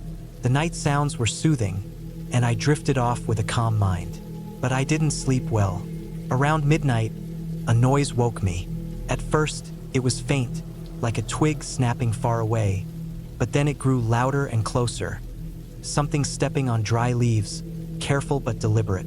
My heart started pounding, and I stayed still, listening. The forest around me was alive with sounds now. Rustling, cracking branches, footsteps moving slowly but steadily. There was no shouting, no voices, just the quiet, steady sound of someone or something moving through the woods near my camp. I told myself it was probably another hiker, someone walking carefully not to disturb me, but there was no light, no sound of a pack or tools. The footsteps moved around the perimeter of the clearing, circling slowly. I could feel my pulse in my ears, and I tried to slow my breathing. I knew I wasn't imagining it. Whatever it was close, moving slowly, watching. I stayed inside the tent for what felt like hours, barely daring to breathe, too afraid to peek out. The footsteps eventually faded, but not completely. I could hear the faint, distant sound of something moving, breaking twigs, shuffling leaves. My mind raced through every possible scenario. Was it an animal? Could it be a bear or a mountain lion? But the steps sounded too deliberate for a wild animal, almost human. I tried to remind myself that the forest was full of hikers and hunters, that it wasn't unusual to hear someone moving around at night, but the feeling of being watched was overwhelming. When dawn finally came, the forest was quiet again. The sky was a pale gray, the trees outlined softly against the light. I unzipped the tent slowly, stepping outside with caution. The campsite was untouched. No footprints or obvious signs that someone had been near the fire pit. No trash or disturbed gear. I checked the surrounding woods, looking for tracks, but the ground was dry and covered with a thick layer of leaves, making it hard to see any clear prints. Still, I packed up quickly. The feeling of unease stuck with me. I wasn't a stranger to being alone in the woods, but this was different. It wasn't fear of nature or animals. It was something more primal, an awareness that I wasn't alone, that someone had been watching me. I took the same trail back down, moving faster now, my eyes scanning every shadow, every tree. The forest looked the same in the daylight but felt different, sharper somehow. The quiet was no longer peaceful. Every bird call sounded like a warning. Every snap of a twig made me jump. About halfway down, I caught sight of something that made my blood run cold. On a tree not far from the trail, someone had carved letters into the bark. The cuts were fresh, sharp, and deep. I couldn't make out the full message at first because it was partially hidden by moss and lichen, but one word stood out clearly: leave. The simple word carved into the tree was enough to send a chill through me. I stopped and looked around, my heart hammering. The forest was quiet, but now I felt eyes on me again. I kept walking, faster and faster, not stopping until I was back at my car. When I got back, I called the park rangers to report what I saw and heard. They told me the area was known for illegal hunting and some suspicious activity, but no one had ever been caught or found. They advised me to be careful and to stick to busier trails in the future. The whole experience left a mark on me. I still love hiking in the forest, but I learned that sometimes the real danger isn't in the wild animals or the elements. Sometimes it's in the people who don't belong in the quiet places, who watch and wait for the wrong reasons. I'm grateful I got out without more than fear and a warning carved into a tree. Since then, I've been more cautious. I don't hike alone in remote areas anymore. I make sure to tell someone where I'm going, carry extra gear, and trust my instincts when something feels wrong. The forest is beautiful and it's meant to be respected, but not everyone who walks its paths respects the same rules. I'm glad I listened to that feeling that night, even if it scared me, saved me. The memory of that weekend stays with me every time I step onto a trail. It reminds me that nature is wild in more ways than one, and sometimes the scariest things aren't what you expect.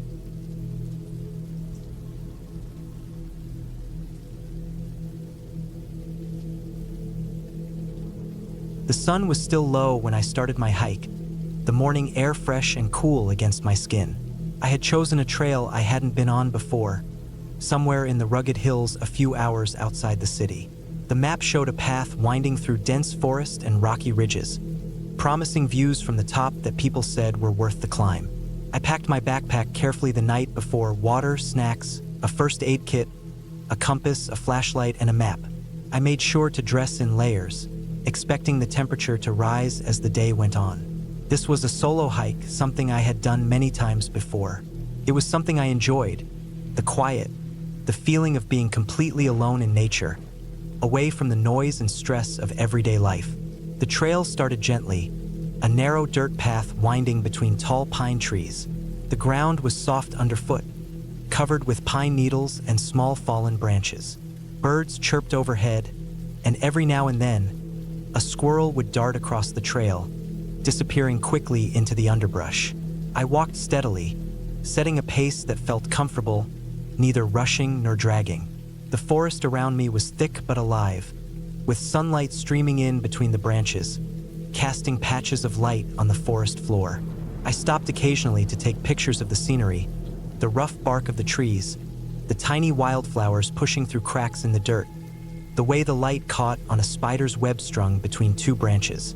About 2 hours into the hike, the trail began to climb more steeply. The soft dirt gave way to rocky steps, some large and uneven. I gripped nearby trees or used my hands to steady myself on some parts. The climb was tiring but rewarding. As I got higher, I could hear the wind picking up and the trees grew thinner. Eventually, I broke through the thick forest into a clearing. The view was impressive. Rolling hills stretched out in every direction, their green tops glowing in the morning light. I paused here for a snack and to refill my water bottle. The wind was cooler at this height, and the sky above was a clear, endless blue. From the clearing, the trail narrowed again and led into a denser part of the forest. The trees here were different, older and larger, their trunks wide and covered in moss. The path became harder to follow, marked only by faint blazes on tree trunks and the occasional pile of stones. I had my map and compass out, checking often to make sure I was still on track. This part of the hike felt more isolated. The sounds of birds and squirrels quieted down, replaced by the soft rustle of leaves and the occasional crack of a twig somewhere nearby. As I walked deeper, the air grew cooler and damper. A thick mist started to roll in, curling around the trees and hiding parts of the trail. The fog made everything look mysterious and slightly eerie, though I reminded myself it was just nature doing its thing. I moved more carefully, listening for sounds and watching my step. The path became rockier here, with wet stones that could be slippery. I used my trekking poles for balance, placing each step carefully. The mist clung to my clothes and skin, making me feel chilled despite the exercise. After a while, I noticed something strange. The trail seemed less clear, and the usual marks on the trees were missing or faded. I stopped and looked around. The forest was silent except for the quiet hum of the mist and the occasional drip of water from leaves. No birds, no animals, just me and the thick, heavy fog. I checked my compass again. The map showed the trail turning sharply to the right, but all I could see ahead was a wall of trees and mist. I took a deep breath, reminding myself to stay calm. I decided to push on, trusting my instincts and my navigation tools. Step by step, I moved forward, watching for any sign of the trail. The mist seemed to close in, wrapping me in a cold, damp blanket. I started to feel the weight of the isolation. No other hikers, no sounds of life, just me in this strange, quiet world. The rocks underfoot were uneven and sometimes loose, forcing me to focus completely on each movement. Suddenly, I stumbled over a root hidden beneath a layer of leaves. I caught myself quickly but felt a sharp pain in my ankle. I sat down carefully, trying to assess the injury. My ankle was swollen and tender, but I could still move my foot and put some weight on it. I pulled out my first aid kit, wrapped the ankle with an elastic bandage for support, and took a few deep breaths. I knew I had to be careful now, each step more difficult than before. I debated what to do next. Turning back would mean retracing my steps through this thick mist and rocky ground with a hurt ankle. Moving forward risked getting lost or worse. I checked my supplies, water was running low, and I still had some snacks. My phone had little signal, but I tried anyway. Nothing. No bars, no messages, no GPS. It was a reminder that I was truly alone out here. I decided to rest for a few minutes, hoping the ankle would feel better. I sat on a large rock, the cold dampness of the mist soaking through my clothes. The silence around me was complete now. No birds, no wind, just the quiet drip of water from leaves and the occasional soft rustle in the underbrush. The mist thickened, reducing visibility to just a few feet. The world seemed to shrink, turning into a small bubble of white and green around me.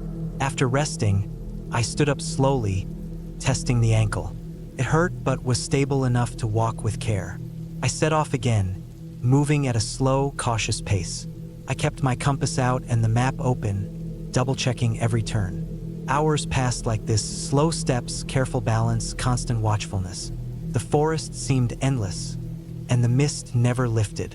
I felt tired and cold, but I kept pushing, knowing I had to find my way back before dark.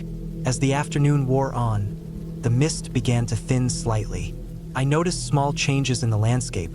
A stream on my left, the sound of running water breaking the silence. I followed the sound, hoping it would lead me to a larger path or a familiar landmark. The stream was narrow but clear, running over smooth stones and winding through the forest floor. I paused to drink some water and rest again. I realized I had been hiking for nearly 8 hours. My legs ached, my ankle throbbed, and my clothes were damp and dirty. The sun was low in the sky now, casting long shadows through the trees. I needed to find shelter and rest for the night. I remembered seeing a small clearing on the map, marked as a camping spot about a mile ahead. It was a risk, but staying put in the dense forest seemed worse. With renewed focus, I pushed forward, following the map carefully. My steps were slower, but my mind stayed sharp. The mist had mostly cleared, and the forest was alive again with the sounds of birds and rustling leaves. I felt a small surge of hope. After about 30 minutes, I broke through the trees into a wider clearing. There was a flat patch of ground, perfect for setting up a small camp. I dropped my backpack and started gathering dry leaves and small branches for a fire. My hands were cold and numb, but the need for warmth pushed me forward. After a few tries, I managed to light a small flame using my lighter and some dry twigs I found under a large pine. The fire crackled and warmed me instantly. I sat close, drying my clothes and resting my sore ankle. As darkness fell, the forest around me changed again. The firelight made the shadows dance, and the sounds of nighttime creatures filled the air. Crickets, owls, and the distant howl of a coyote. Despite the eerie noises, I felt safer near the fire. I ate the rest of my snacks slowly and sipped on the remaining water. I checked my phone again, hoping for a signal, but still nothing. I decided to wait until morning before trying to find the trail again. Sleep was hard to come by. Every crack or snap of a twig made me tense. I kept the fire alive, adding small sticks to keep the light going. My thoughts drifted to all the what-ifs. What if I twisted my ankle worse? What if I got lost forever? What if no one came looking for me? But I pushed those thoughts aside, focusing on the small things I could control. Staying warm, keeping hydrated, planning my route for the next day. Morning came with the soft light of dawn filtering through the trees. The forest looked peaceful and calm, the mist gone. I packed up my camp carefully, making sure to leave no trace. The ankle felt a little better, though still painful. I set out slowly, keeping the fire-starting tools and first aid kit close. With the clear light, I found the trail more easily. The marks on the trees were visible again, and the path was less rocky. I followed the map and compass, making steady progress. It took hours, but eventually, I reached a wider dirt road. I recognized this from the beginning of my hike, the place where I had started. Relief flooded through me. I had made it back.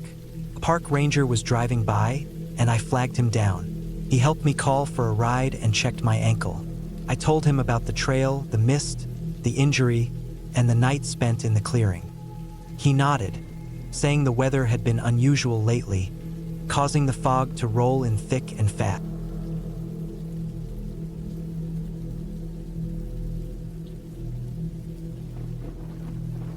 The air was cool and fresh when I started my hike early one morning.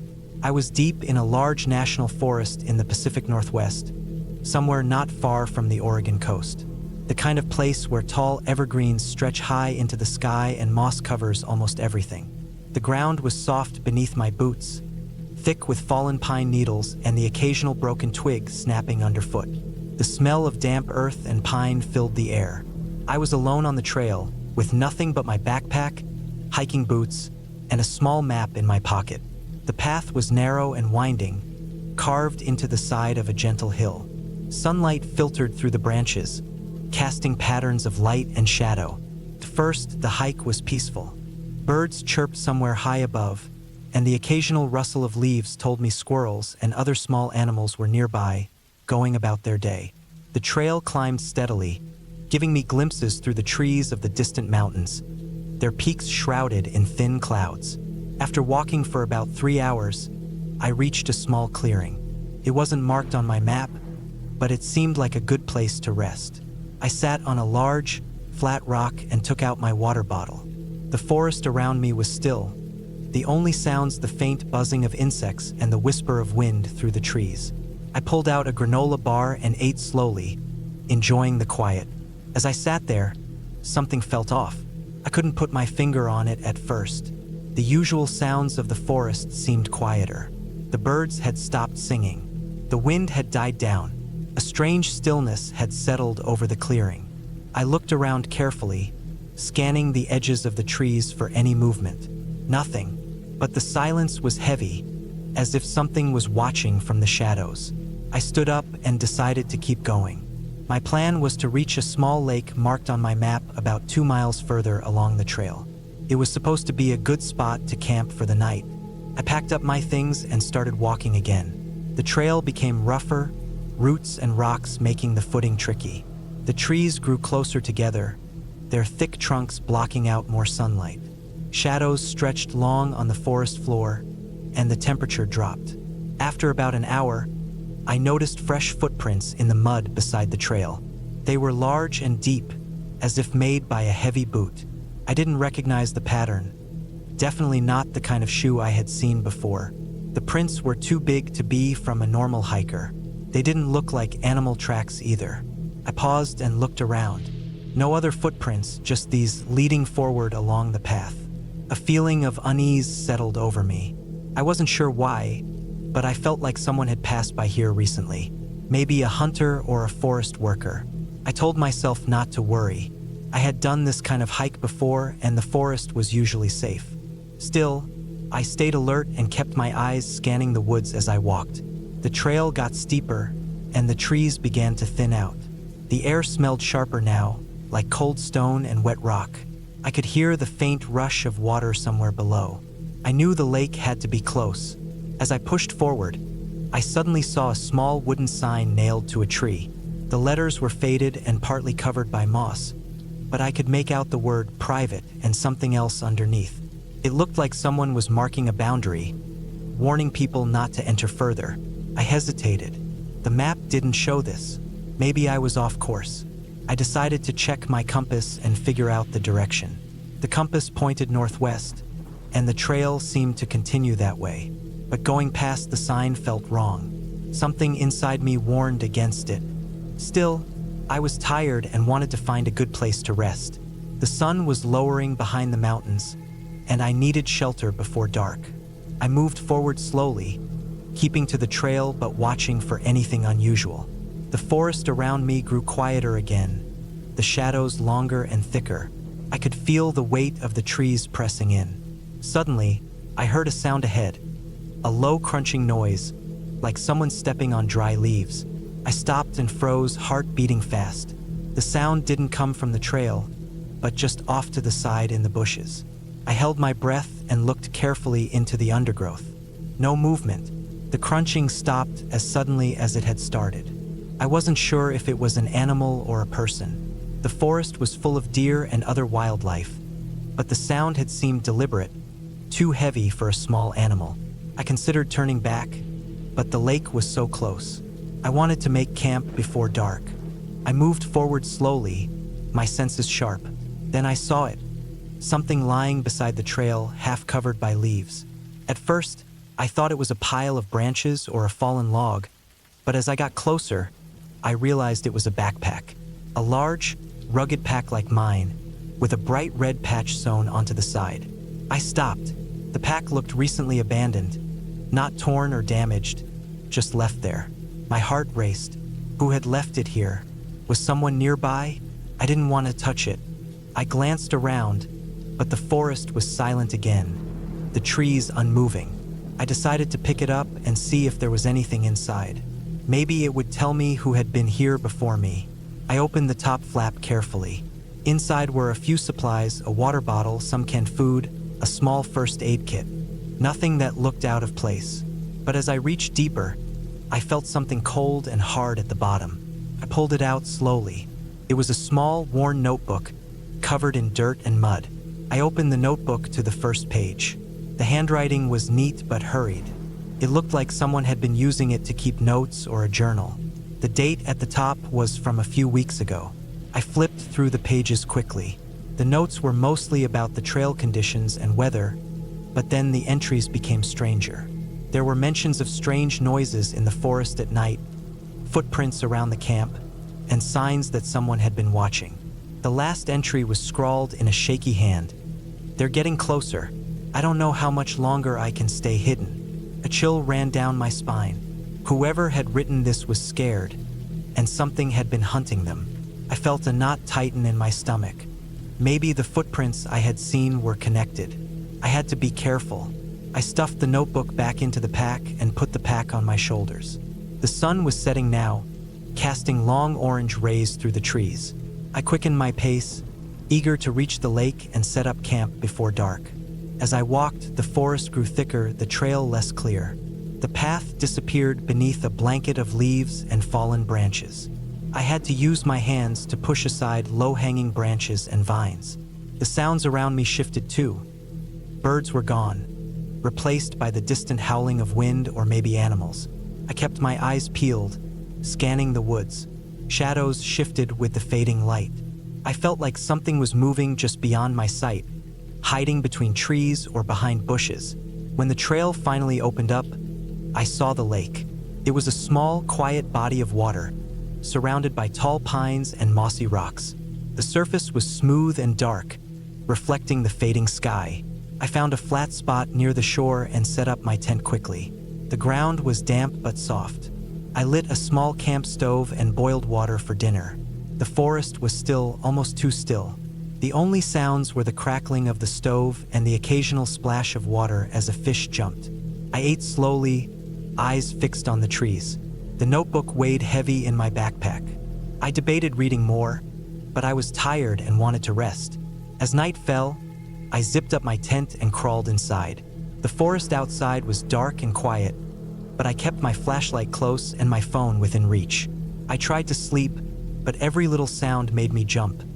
The rustle of leaves, the snap of a twig, the distant call of an owl. Hours passed. I heard footsteps again, crunching near the edge of the clearing. I held my breath and stayed as still as possible. The footsteps stopped and then moved away slowly. I didn't dare look outside. Morning came finally, bringing light and relief. I packed up quickly, deciding to head back the way I had come. The notebook and the abandoned pack were too much to ignore. Someone else was out here, someone in trouble. The hike back was tense.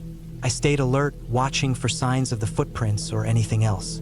When I reached the clearing where I had rested that morning, I saw fresh footprints again, leading away from the trail into the dense forest. I didn't follow them. I didn't want to get involved beyond what was safe. Back at my car hours later, I called the local ranger station. I told them about the pack, the notebook, and the footprints. They said they would send a team to check it out. Maybe it was a lost hiker or someone who had gotten into trouble. That night, I couldn't sleep thinking about the person who had left that pack and those notes. I didn't know their story, but I hoped they were safe now.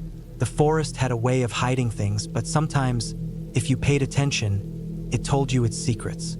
The whole trip left me shaken, but also grateful.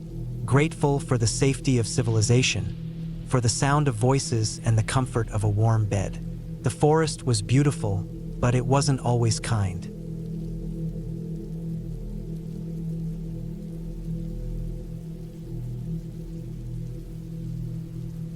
The morning air was cold and sharp as I stepped onto the trailhead. The sky was a dull gray, thick with clouds that promised rain by afternoon. But for now, the forest around me was still, quiet except for the soft crunch of my boots on the gravel path. I had planned this solo hike for weeks, a break from the noise of the city and a chance to clear my head among the trees. The trail was supposed to be moderate, about 8 miles round trip, through a dense stretch of woodland I'd never been to before, somewhere deep in the Appalachian foothills. The kind of place where you could lose yourself in the green, breathe in the pine scent, and forget the rush of everyday life. That was what I wanted, and at first, that's exactly what I got. The trees grew tall and thick, their trunks darkened with moss and the floor beneath carpeted with fallen leaves and tiny, twisting roots. The air smelled earthy and fresh, mixed with the faint tang of damp wood. Every so often, a bird call echoed above, sharp and quick, but mostly the forest was silent. As I walked, my boots brushed against the dry leaves, and I could hear the faint ripple of a creek nearby, hidden just beyond the thick undergrowth. The path curved and climbed gently, leading me deeper into the woods. The canopy overhead was dense, filtering the gray light into a soft, greenish gloom that made everything feel hushed and private. I stopped a few times to catch my breath, pulling off my pack to drink water and eat a granola bar. My legs felt steady and my pack wasn't too heavy, just the basics. Water, snacks, a small first aid kit, a map I had printed out, and my phone, which unfortunately had little to no signal here. I hadn't told anyone exactly where I was going, just that I'd be hiking for the day and back by evening. Something about that felt normal and right. I liked the idea of being alone out here, even if it did mean a little risk. After about 2 hours, the trail started to get steeper. The incline was sharp, the dirt loose and scattered with small rocks that made footing tricky. I slowed down, gripping a nearby tree branch for balance as I picked my way up. My muscles burned a little, but I felt good, strong, alert, focused. The quiet made it easy to hear everything around me. the subtle creaks and groans of trees shifting in the wind, the faint rustling of small animals in the leaves, the distant drip of water falling from a higher branch. Then, as I rounded a bend, I saw something odd ahead on the path. At first, I thought it was just a fallen branch, but as I got closer, it looked more like an old, weathered sign, barely hanging on a post sunk into the ground. The paint was faded and peeling, the letters hard to make out. I stepped closer and squinted. It seemed to say something about private property, no trespassing, but the wood was cracked and warped, as if it had been out here for years. I hesitated for a moment, my heart picking up a little. The map I had didn't show any private land or restrictions, but I wasn't about to argue with a sign. I looked around for any clear trail markers. The path seemed to continue past the sign, narrowing and getting darker under the thickening trees. I debated turning back, but something pushed me forward. Maybe curiosity, maybe stubbornness. The next stretch of trail was rougher. The undergrowth pressed in closer, the trees bending low as if to block the way. My boots sank into soft patches of mud, and I had to duck under hanging branches that left wet streaks on my jacket. Every now and then, I heard the snap of a twig behind me. At first, I thought it was just my footsteps echoing, but the sounds didn't match. They were irregular, lighter, as if something smaller or more cautious was moving behind me. I stopped and turned, but there was nothing, just shadows and thick green leaves. My chest tightened. I told myself it was probably a squirrel or a bird startled by my passing. Nothing more, but the feeling lingered. The forest seemed darker here, heavier. The light from the overcast sky barely reached the ground. I pulled my jacket tighter, moving a little faster now. About an hour later, the trail opened up onto a small clearing. I took a deep breath and looked around. It was a strange place. The ground was littered with old, rusty cans and broken glass. There were pieces of rope and scraps of fabric tangled in the bushes. The trees around the clearing looked twisted, like they had been bent or broken by some force long ago. The air smelled different here, not fresh and piney but stale, like damp metal and rot. A chill ran down my spine. I scanned the edges of the clearing and noticed what looked like a rough path leading off into the trees on the far side. The main trail seemed to end here, disappearing into a thick wall of briars and dead branches. My heart hammered. I wasn't sure I should follow that path, but it seemed like the only way forward. I picked up my pack and stepped carefully into the overgrowth. The path was barely visible, overrun with vines and thorny bushes that caught at my clothes and scratched my skin. The ground was uneven, littered with fallen branches and slippery leaves. The forest here was silent, oppressively so, as if I had stepped into a place the world had forgotten.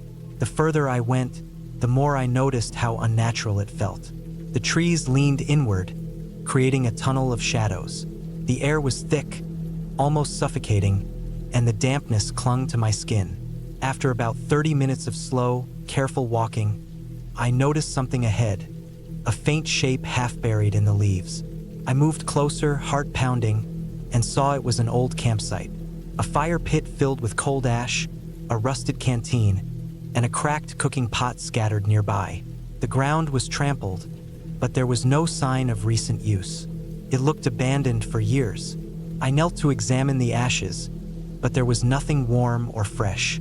The silence pressed down on me again. I was about to get up when I noticed something else. A footprint.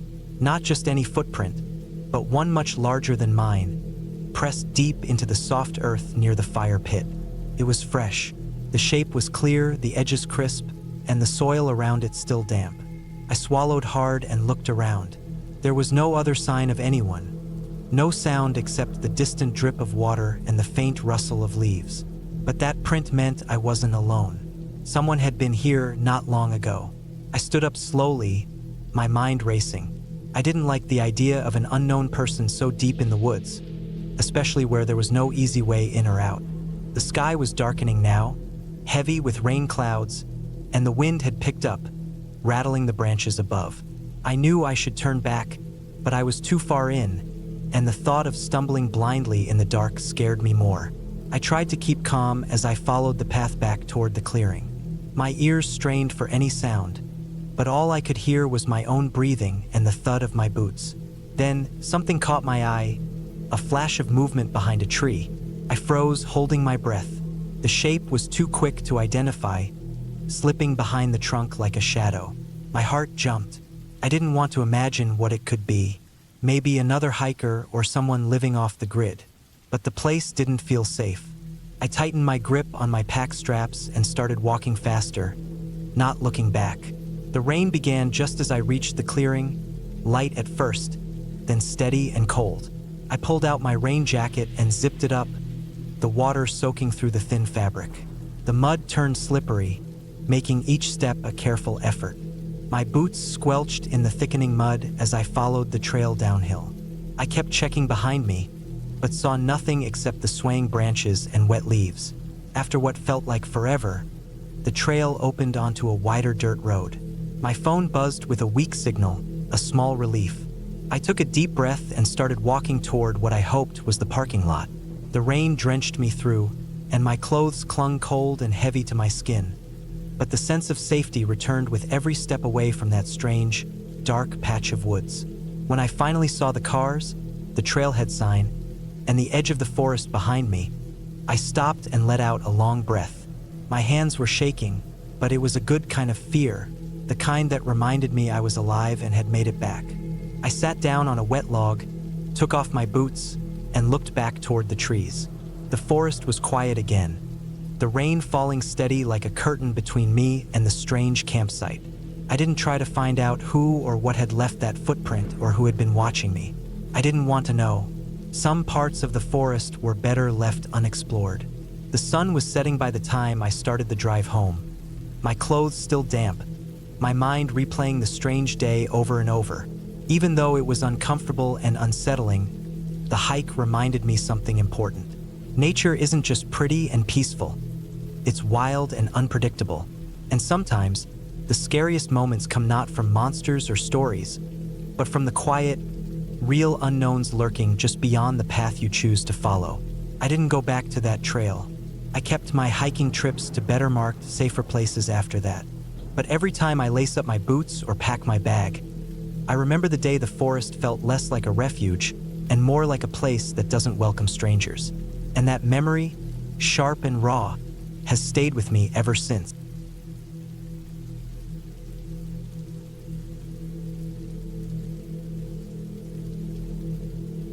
The crisp air bit gently at my face as I stepped onto the narrow trail leading deep into the woods. The sun was low in the sky, casting long shadows between the trees, and the forest floor was covered with a thick blanket of dry leaves, crunching softly beneath my boots. I had been planning this solo hiking trip for months, craving a break from the city's noise and stress. My goal was to reach a small cabin a few miles ahead, tucked away in a remote part of the forest, far from any roads or cell signals. It was the perfect place for solitude and reflection. The trail twisted through dense woods, the tall pines standing like silent sentinels. I noticed the occasional squirrel darting across the path and heard the distant calls of birds settling down for the evening. Everything felt peaceful at first, the kind of quiet that soothes the mind. But as I walked deeper, the forest seemed to close in around me. The light dimmed beneath the thick canopy, and the usual sounds of wildlife became less frequent, replaced by an eerie stillness. My footsteps were the loudest noise, echoing oddly in the dense woods. After about 2 hours, I reached a small clearing where the cabin sat. It was an old wooden structure, built long ago, its dark brown walls worn by time and weather. The roof sagged slightly in places, and the windows were clouded with dirt and age. I could see the faint outline of furniture inside, shadows shifting as the last daylight faded. The cabin was basic, no electricity, just a wood stove and a few simple chairs. It smelled of dry wood and something else, something faint but unpleasant. I set down my pack on the porch and took a moment to look around. The forest stretched in every direction, thick and dark now under the setting sun. I started a small fire in the stove, the crackling flames offering a little comfort against the growing cold. Outside, the wind rustled the branches, making the trees sway and groan softly. The feeling of isolation was heavy. I was completely alone, miles from the nearest road or house, and my phone had no signal. It was both thrilling and unsettling. As the night deepened, I sat close to the fire, peeling an apple and savoring its crisp sweetness. The quiet was so intense that every small sound seemed amplified. The snap of a twig, the rustle of leaves, the distant hoot of an owl. I told myself it was all normal, part of the wilderness. But then I started noticing strange things. Shadows moving just beyond the edge of the firelight, shapes shifting between the trees. I caught glimpses of something out of place. Broken branches, disturbed dirt, footprints around the cabin that weren't mine. I tried to stay calm. The wind picked up, whistling through the cracks in the cabin walls, and the fire sputtered as embers flew into the dark. I wrapped myself in my jacket, listening closely. There was a faint, persistent sound outside, something soft and deliberate, like footsteps circling the cabin. Every time I moved to look out the window, the sound stopped. I stared into the blackness, but there was nothing there, just the empty forest. Sleep was impossible. I sat awake, heart pounding, gripping my flashlight like a lifeline. I told myself I was imagining things, that animals were just moving near the cabin. But the feeling of being watched, of not being alone, grew stronger. I thought about packing up and leaving, but the darkness outside seemed to hold me in place. Every creak of the cabin, every gust of wind, felt like a warning. Hours passed slowly. At one point, I heard a faint scrape near the door, like something trying to get in. I grabbed the small knife I carried and moved carefully to the entrance. The porch was empty, but the ground was disturbed, fresh scratches in the dirt and broken twigs. I realized then that someone or something had been here recently, maybe even now. The thought sent a chill deeper than the cold air. I spent the rest of the night listening, staying as still as possible. Dawn came finally, pale and gray, filtering weakly through the trees. The light revealed the forest as I had never seen it before. Dense, wild, and indifferent. I stepped outside and scanned the ground. There were footprints all around the cabin, human footprints, muddied and uneven. They circled the cabin, some close to the door, others fading into the woods. They were fresh, maybe from the night before or just after dark. I didn't want to stay. Packing up quickly, I slung my pack on and headed back along the trail. Every rustle and shadow behind me felt like eyes watching, but I forced myself to keep moving, keeping my pace steady. The forest seemed less peaceful now, heavier somehow, filled with the weight of unknown things. But the trail was clear, and I could see the brightening sky ahead. After nearly 3 hours, I reached the edge of the forest and the dirt road where I had parked my car. Relief washed over me as I unlocked the door and sat inside, safe and warm. I thought about the cabin and the footprints, about whoever or whatever had been out there that night.